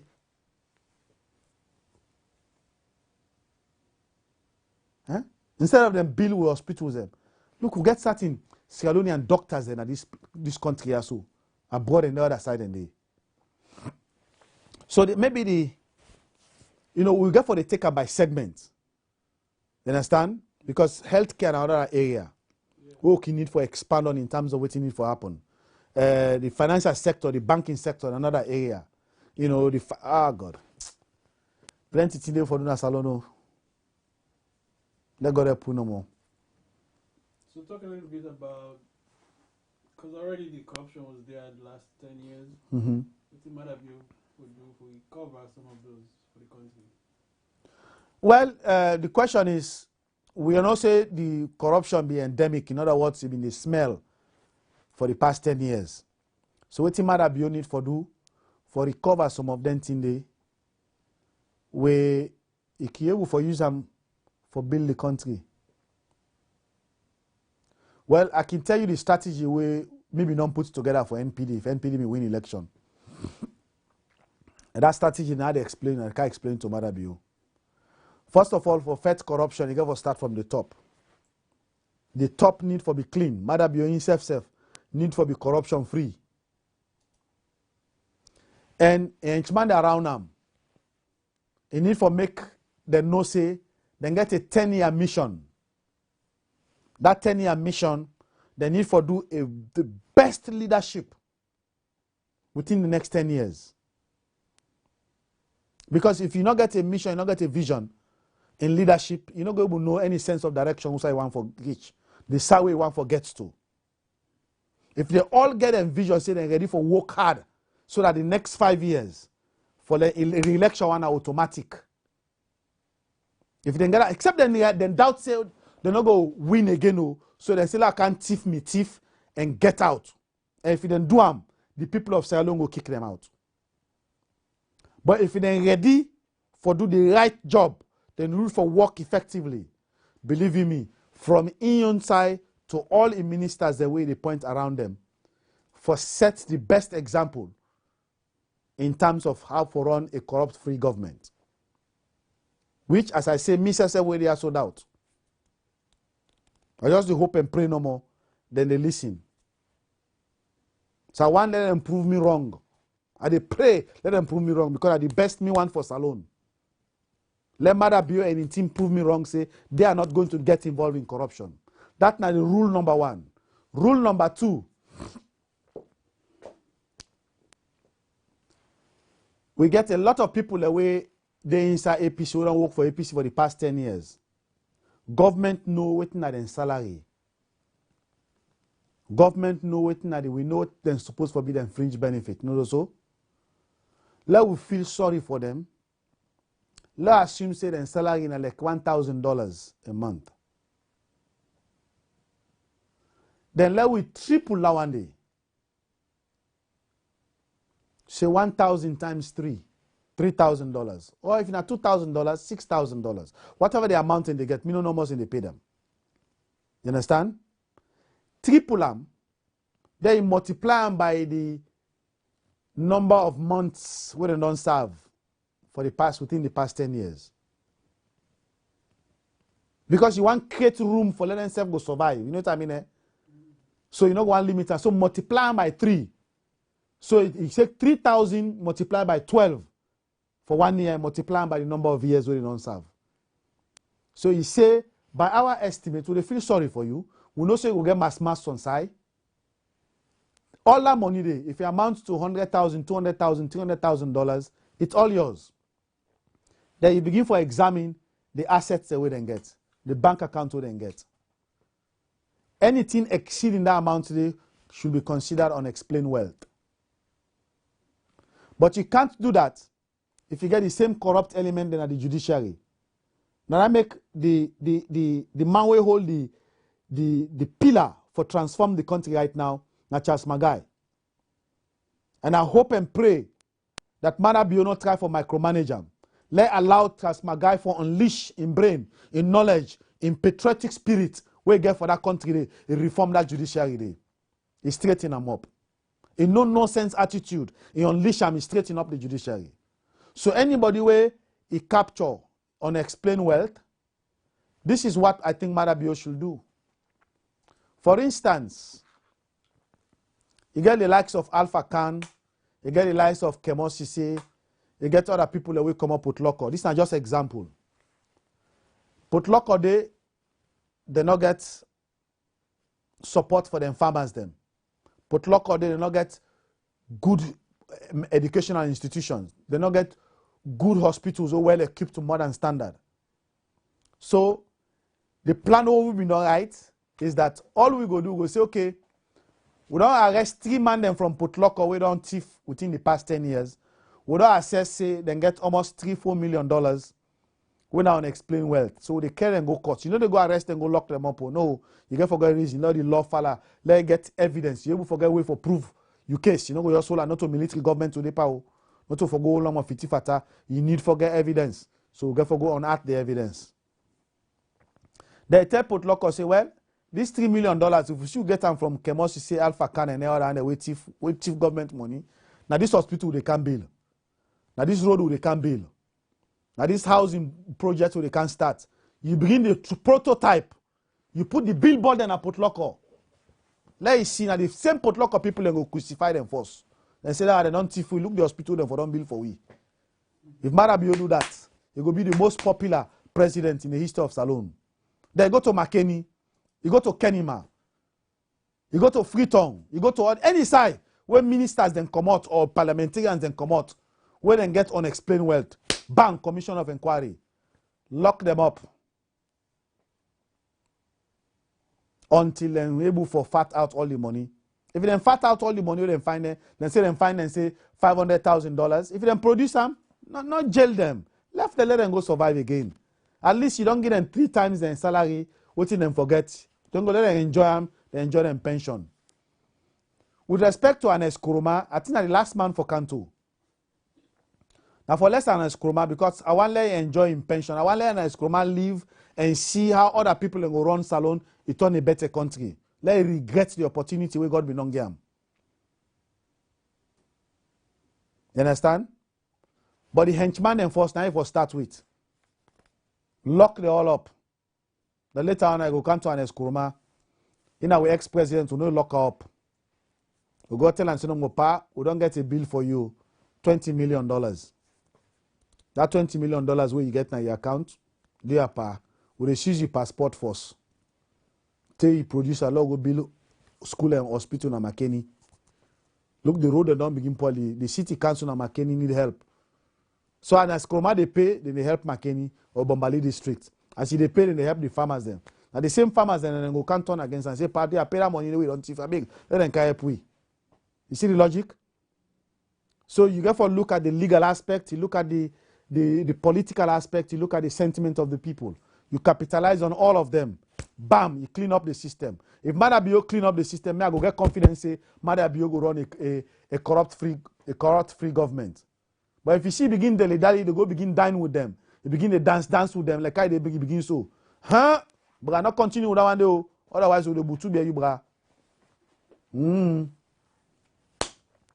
Salon can force to we, bra. While they succeed, we're ready for help for them succeed. But no can begin make kuzi to Alibaba and the 40 thieves.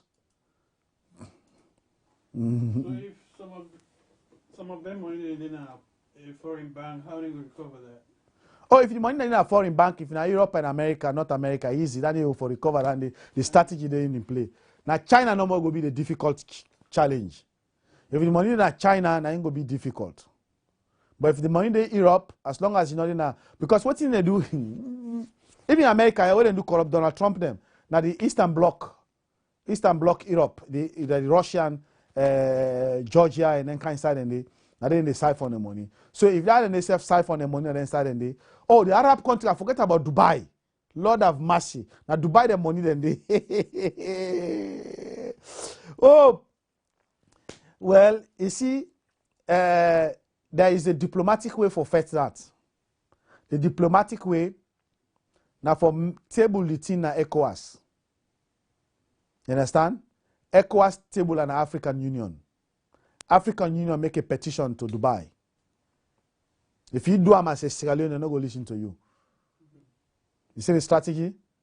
You table the thing, say ECOWAS, we get so much evidence about such and such bank accounts in Dubai, now then side and the Saudi Arabia, other side and where people and then siphon with state funds and don't go hide on the side and they.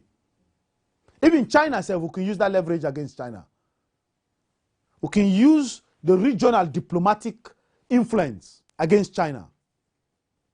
Say if you not bring them in and it will affect the diplomatic tie with the entire ECOWAS body. But when I am themselves in the same ECOWAS, but then ECOWAS get a very top, get two top people and the way where go they align with Madabi if Madabi try for put the case between them. The guy in Senegal, Sall. Now no nonsense guy, clean guy. Buhari, Nigeria, now no nonsense leader, clean guy. Now if Madabi getting two people and then support, believe me, you go able to push anything we want push inside ECOWAS. Because the guy a yamping and they like that guy in Guinea, na Escoma and Paddy down in all active man them. They get other in Paul Biya. They get the other in Togo, then side and they don't go. They don't go there in line with any attempt for fight against corruption. But as long as you get Nigeria, you get Senegal on your side. Believe me, Madabi if Namina in the diplomatic turn around and two people and for Lincoln, Pap Buhari. For try go visit Buhari one time. Try let go visit Buhari. Let go le belle to aller yebu for whole as an advisor, as a papa. You know, I'm glad the way go meet Macky Sall. Because the kind leader that and the Wale associate himself with. You know, top leaders them now West Africa. You know, let's try go meet Buhari. So now through the way then they go able for put pressure for get them money then they from Dubai and then use the regional diplomatic bloc influence. Not go by yourself. You're not go do. You're not go lose you. They say Salon small. You're not get no influence over we. But if you do it through ECOWAS, you do it through African Union, you go able to get Dubai in attention. You go able to get China in attention. You go able to get Saudi Arabia in attention. And then start they go hide them money them. We got a question from Sap Conte. If Salon will reach the point when they will begin pay people them bi-weekly. He said if Salon will reach a point when they will begin pay people them bi-weekly, then it will be a tough call. For pay bi-weekly, it will be a tough call because it requires a lot of management of finances in terms of cash flow. You understand? Not way possible, but don't go do bi-weekly, but after every 2 weeks. Bi-weekly, bi-weekly, you know, not to BY, bi-weekly. So every 2 weeks, they go for pay, but not the kind state where we finances there right now. With debt ratio, it's almost 75% of with GDP.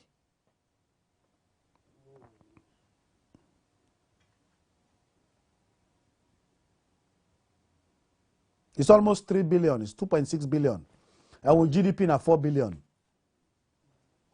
3 point something to 4 billion. You don't go up to 4.5 billion, don't go down to 4 billion. You know, if you don't get a debt at 2.6 billion, it's almost 3/4 of your GDP. So you get for service that debt day. So let me tell you the one thing, the next thing where I want to focus on the next thing we'll get to show. Now waiting at the kind of reforms that we think matter be for consider. One of the major reform we need for do right now for reduce the size of this federal government, the central government. The ministers or the civil service? The ministerial positions for reduce them into half. You don't forget no second deputy minister. In some cases, you don't even get deputy minister. But you don't need 2 ministers then for run one permanent secretaries and they. Even that permanent secretary then they serve. The kind of reform really gets me mind. The permanent secretaries and they. Then forget them for being contractual, professional employees them. In other words, then for they on contract, 3 years contract. For run the finances or the management of the particular ministry. Where you mess up, then go to the parliamentary committee will go for approve or disapprove your appointment based on your performance within the past 3 years. That issue of being permanent, not for eliminate. They're not for be permanent. Now the bedrock of the corruption. The permanent secretary then they. And for able for fire they all, you hire them by contract. You give you 3 years contract. You perform well, fine. If you not perform well, you are kicked out after 3 years. And when they know that, believe you me, they're able to do something a lot. So without much ado, what time is it now? Whoa, it's almost 5 o'clock. Yeah, so without much ado, ladies and gentlemen, the issues that we don't delve in. One, we'll not talk about the damage we and Eskroma don't do to APC. As a party, not only the country, as a party. You know, and Eskroma surrounding himself with a group of lebele agents them, we not care about anything else. They don't care about the interests of the party, they don't care about the interests of the country. They only care about for worship and Eskroma, and that's what he loves. He loves that. He loves to be worshipped. Well, it's not create that environment, you don't do that and you go fire you. That's what they say. So he created that environment today because of he making himself the life chairman for life. Now APC, now communist style now one day. The first thing APC need for do, now for eliminate that chairman for life. Otherwise, the party go there in a political wilderness for a very long time because there are other tough players in the field. The second thing where they need for do, they need for change the old folks them, now the leadership of the party. Let them confine them to be advisors, an advisory role. From the Secretary General, he's too old. His thinking is still in the past and for protect and loot. And una when are the party members, they're not for the concern on themselves for begin for protect their own loot when they don't loot. Una for focus for revive the party and move on forward. So when I change that chairmanship for life, fight away, but how you go able for change when are the same one they control that leadership day?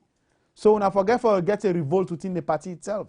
Then get young, vibrant people and they then get what's in that guy from Cambia, what's his name? Shoot. Anyway, Papito. Now tough guy that one day. You know, now formidable guy that now and the way for be the face of the party. You understand? You get all that young guy them back. When a top APC people and they waiting at the ground day. We're supposed for they take the leadership of the party and able for join forces with other people, provide a very formidable opposition. Let the party go be active throughout the next 5 years instead of being dormant. But that not mean say we not go investigate them. We go for investigate the all that thief they don't thief, they need for payback. If we not do that one day, Salon no go ever change. And if Mother Bio not do and believe in me, you go lost election next time. Because we want a leadership we could reform that country there and change the systems. So without much ado, we don't talk about some of the mistakes that will happen. Of course, part of the reason we make NGC fail now because of the fact say and Eskroma, NGC have been biggest threat. Now I've been focused on all in strategy for win election, now for eliminate NGC or the leadership of NGC.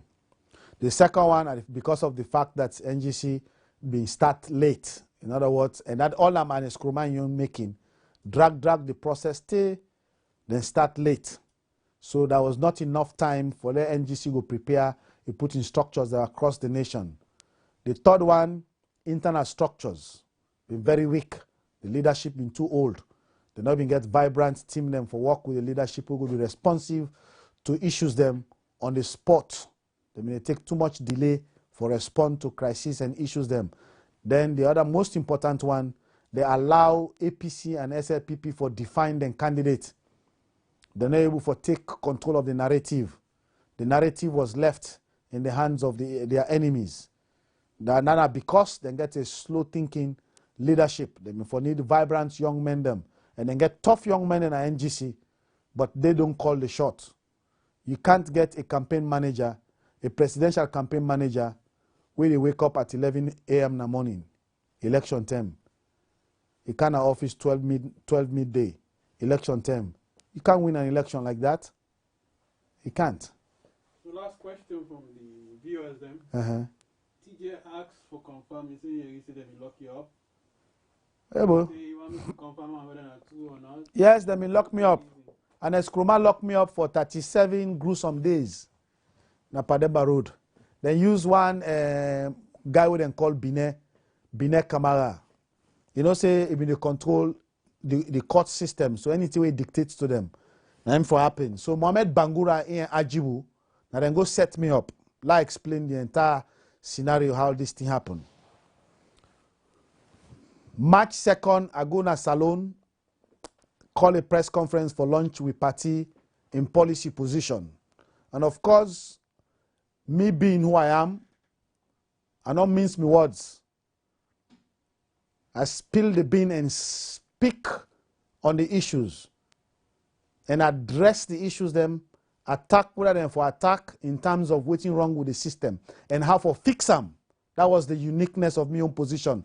I know they only criticize, they offer practical, meaningful solutions. So that caught the attention of the media.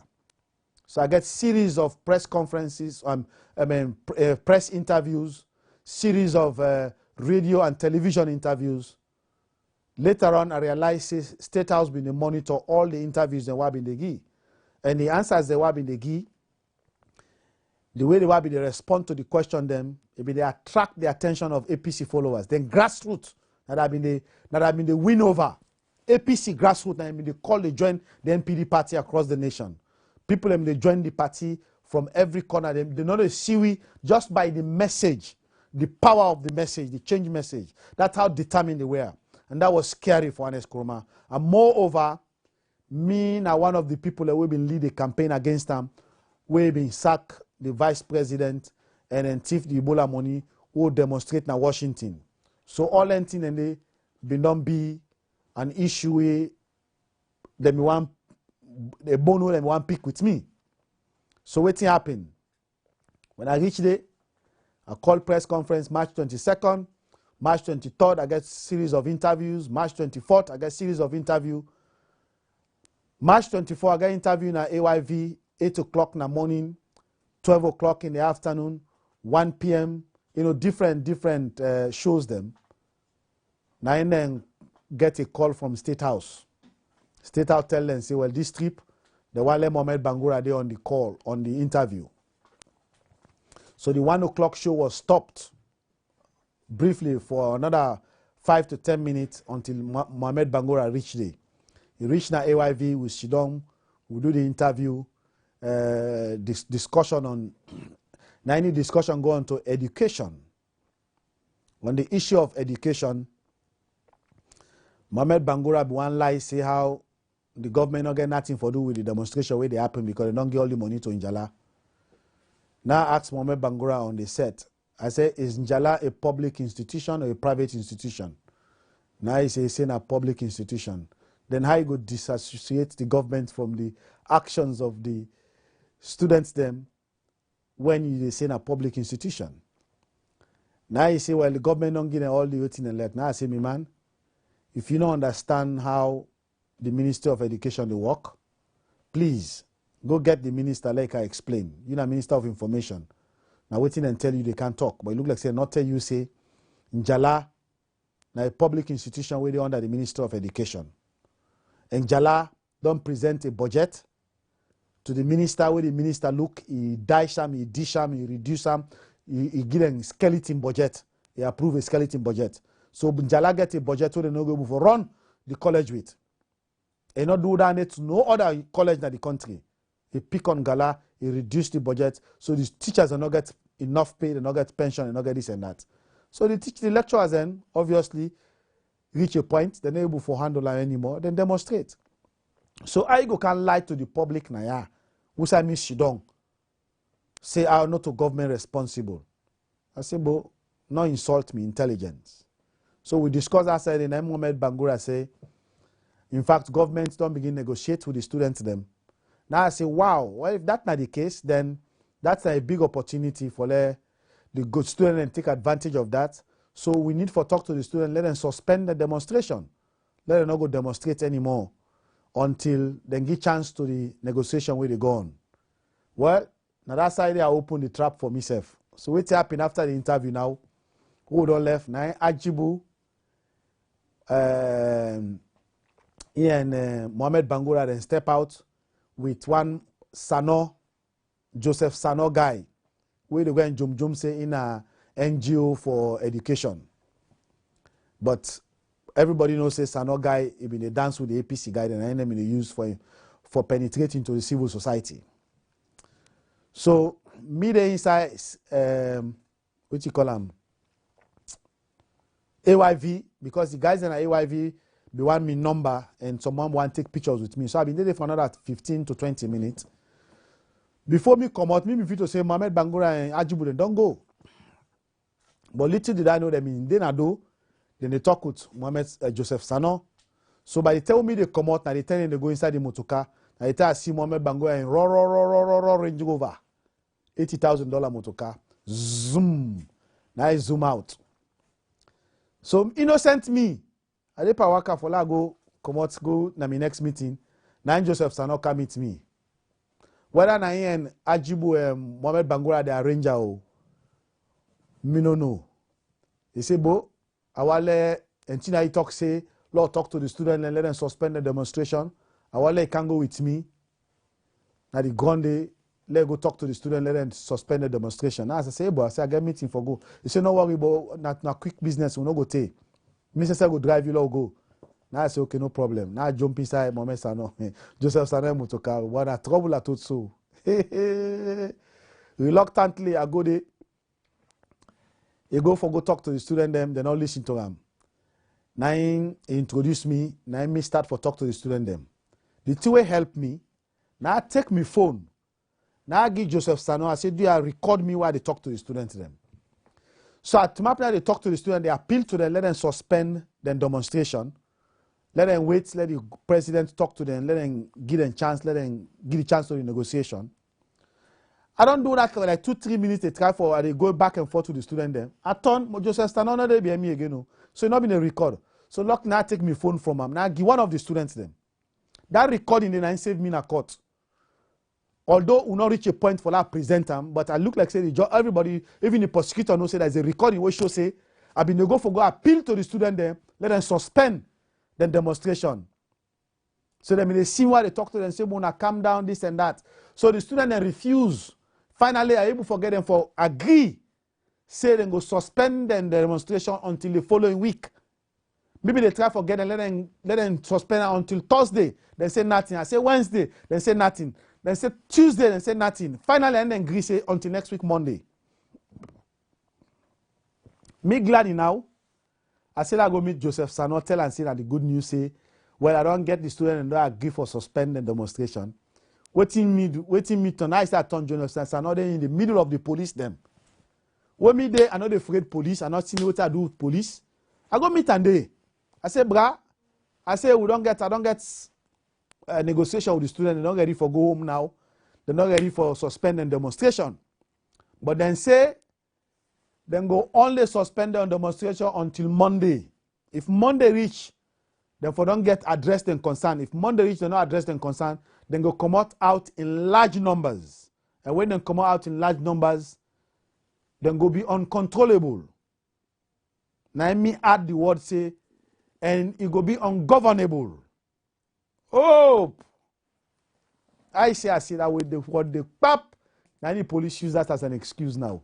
Beyond the trap what them not set for me. I just can't wear inside sap. The police grab me now, bam, and God make I escape commode. Because when I see that what's happening, that they don't get to a piece over there now, front museum, we don't begin send stone to the students them.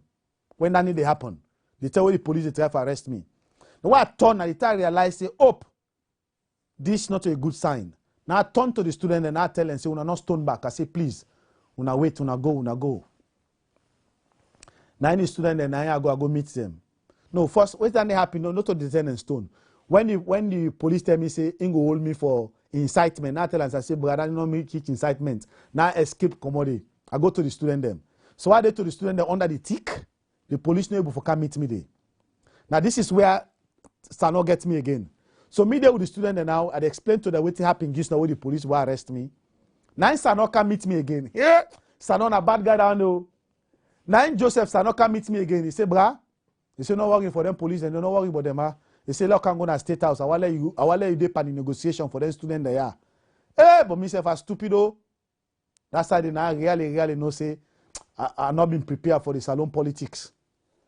Because the first one, and for them pick up, say this Maya not for trust them.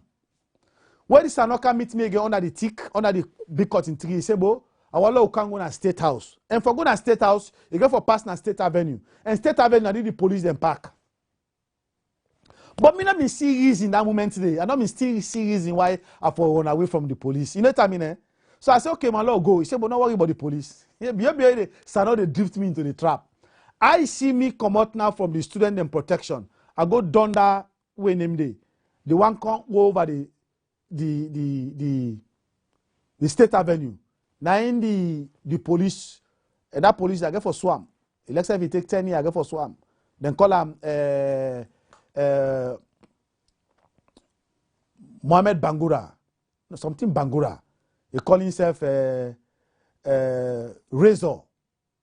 the Terror. Now he come, you can't hold me. I see one hold me now. He tell what I turn and I see some youth then, some talks the way then the police don't put and don't begin send stone to the student them. So they really want let some riot happen. Let them use that as an excuse. So now God make I escape come out today.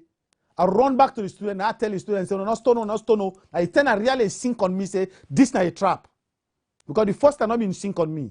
I've been saying naively they go no more in recommendation them. I say this is a trap. So I run to the student and luckily the student and listen to me. Now they all scatter. Now one of the students and grab me and Michelle say, "Bro, we left you be all go." So I go with the go now. But now the policeman, you know, see nobody for falla now. Now I look for me now, pam, because an escroma don't tell them, say, "Na man they for look for." Bra, I dey turn no more and I meet the police they chase. Or myself now I take pap. I begin on kitty kata. Eh, but kitty kata they turn no more the police. They don't left the student and I mean no more in the falla. But I say I go. I don't run till we don't come out from cotton tree, go down. We say Belgium. We say in the cell and stop. Then they so. I think while it's like football since down there. Now Ben left, so I run now for good to passive a street area. Now in the police come, he surround me, then grabs me. Now I fall down a gun. Now they arrest me. Now the man begin, he slap me in the police guy. What you call him Bangura? Yes. We call himself, we name Bangura. Terror, yes. Razor the Terror. Now slap me one time, slap me two times. Now tell us, I say that abuse, that breach of my constitution. You not got no right for torture me. Absolutely no right. So now I realize, say, not to the riffraff, but what they deal with. So now he wait him. So he wait till don't go inside the police station. Now he slap me back. Eh? But then take advantage of me, man. Can you imagine? So yes, so what then happen now?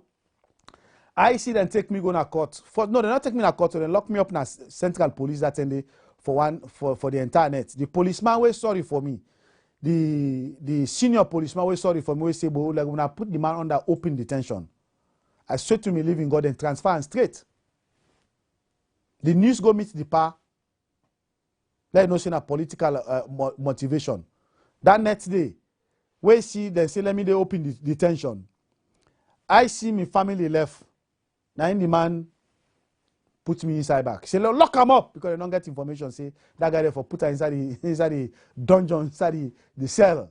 The place they smell, stink, man. Now they do what in the shit, now they in the peace. So all night I not sleep. From there now, they can me go court. I see them go court. The magistrate, the same way funny now. We go court. The magistrate not even ask for plea. Like we go court and say okay, they allow the prosecution for presenting case. Then they ask the accused whether guilty or not. Hey, but the magistrate was so hyper.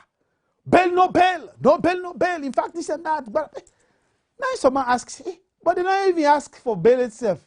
The man they deny bail. Now they say, well, no worry, the man they don't get a phone call. I see you each day. Now me lawyer tell me say, but I don't expect bail. This na direct lock up. I say, okay, but I mean, boy picking no problem. So when the prosecution not making case, the prosecution just say, and they are gathering evidence, but for now, they deny bail. They refuse bail. So the magistrate don't make up his mind, even before the prosecution ask for deny bail. So by the time we lawyer and they ask, say, well, they ask for bail, the man say no, he don't deny, he don't bam, he don't sign up himself. Then lock up can take me up. Per magistrate. Now so you dey handle cases na the court. Pap, they lock me up so. They send me for 8 days. 8 days we can now this and that for grants the bail. Now I put some stiff bail, 100 million bond, 2 shorties, seize me passport. Now ain't God make good Samaritans and they by the time they list the bail them volunteers and don't come up safe. Don't wait them, then them prepare the bail. I get some friends that will come, can assist, facilitate the process. Everything there for cost money. Even the clerk for sign, you get for give money. So in the end, then give me bail. You know. So the following time I will come now. They adjourn them for 1 week. We'll come back. Magistrate don't show up. They adjourn them back for another 2 weeks or 2. We come back the second time. Magistrate don't show up. They adjourn them back again. We come back the third time. We don't need 11 o'clock, 12 o'clock. Because the magistrate, you know, say government work man and they go work 8:30, you know, so. That magistrate, they know they go work until after 11. Around 11:30, now they reach. Na court. If they sit down na court, they start court around 12 o'clock. By 2, 3 o'clock, you don't left, you don't go back. That's how the kind of a sense of impunity, the way some enemy runs them, because they get connection with the power. So you don't get respect for your own court self. So you go 11 o'clock, 11:30 is begin hearing by 12 o'clock. By 2 o'clock, 2:30, the man don't go back. Can you imagine? If every government work man they go work 11 o'clock, he left 2 o'clock. How you go run government like that? So I see the man come. So he don't come. So the third day, the third adjournment, 11 o'clock, 11:30. By 12 o'clock, now the tenant will say the magistrate and say no, they come, you know well. Oh man, that's not money for all them up. We'll now come back. I call press conference. Now so the press, now I call the media will be at the court. I say on one press conference, I say yes, not gonna do. Now blast for the magistrate, blast for the executive, blast for the president, blast for the. I explain the 3 system of branches of government, how the court don't make themselves useless and allow the executive branch to use them like pieces, this and that. And they, but then the magistrate come back with tyranny. The following adjournment, before the adjournment, they reach safe. The magistrate don't talk to the press. They say he go withdraw me bail. He go lock me up for contempt of court. And contempt of court by law, not the under in jurisdiction. Contempt of court, if magistrate feel to say an accused don't in breach of in bail bond, in bail condition, or don't in contempt. You don't in contempt of the court, then high courts are supposed to address that. You know, not in jurisdiction for determining that. But this magistrate, because now a tyrant, now in the prosecute, now in the judge. So it became now the prosecution now. They always been the prosecute the police and the director of prosecution. Them we don't relax now. The battle on between me and the magistrate. The magistrate now been the arbiter and now be the one way they prosecute me now. Now court. So what did the magistrate do? He accused me, say, me in contempt of court. But when he realized that they are outside in jurisdiction, he say, me breach the bail bond. And there is no way I breach the bail bond. The bail bond, then they grant you a bail for 2 reasons. One, for let you not be somebody who will escape tomorrow when and say adjourn the case for let cancel 10 days, you not come. Me passport them, you don't seize and don't seize all to don't put a bail bond. So there is no way we breach that. The second one, now for let you not say or do something, we go influence the witnesses. You understand? So if they don't get any reason for hold the bond because either you want to escape or not, they don't get no reason for so say you influence the witnesses, then they don't get no reason for deny you bail. A constitutional right. The statement told me make at the press conference, you not get no bearing to the case. I not speak nothing to the case. I speak squarely to the fact that the magistrate has failed to show up in court 3 times. 3 times they adjourn me case, they delay me case, they show up in court, get no valid reason. They say today now, well, it could be true or not, but the last 2, there was no fucking reason for let go show up in a court just for delay me no more and get me in the process. They know say I get for travel, come back America. So now part of the pattern that they use. So that was judicial tyranny. So he withdraw me bail. Send me back for another 7 days. After that, when I come back, now he say, I have to apologize. Now I say, Pamba, and I get nothing for apologize for. We fed that in the day. So me case, they not even talk me case again. No. Now this bail, now the magistrate now been affect me now. He say, Papa, pass me apologize. I say, I have nothing to apologize for. My lawyers then talk, nothing, and send me back for another 7 days. So I come back after that 3rd 7 days day, then say for apologize. I say, nothing, I know they apologize. So my lawyer then talk this and then I say, okay, I give okay to my lawyers and let them send an apology, but not from me. So the lawyers then make an apology statement. Now I say, okay, I accept that, but they adjourn the case for another 2-3 days. So I think that was a Thursday, say adjourn until Tuesday. So he send me back for another 3-4 days. Where that time they reach now, then the magistrate, he want an apology directly from me. They said the apology with the judges, the lawyers and give now one, but he want an apology because what's happened? The first apology he accept them, but where in bosses they don't go tell and say we're not satisfied with that apology. Now that make way the second time now because I'm pattern. You don't see everybody from Charles Magai will be locked Charles Magai up. If you want let Charles Magai go apologize, we then lock what's in Louis Kandri. They want let apologize. So now that kind of pattern there. So then one let Jesmed Suma self apologize. Now I say Pamba no they apologize. So they the magistrate say they send me back for another 7 days. I say send me back now another 7 days. I say I don't give a heck, I will not apologize.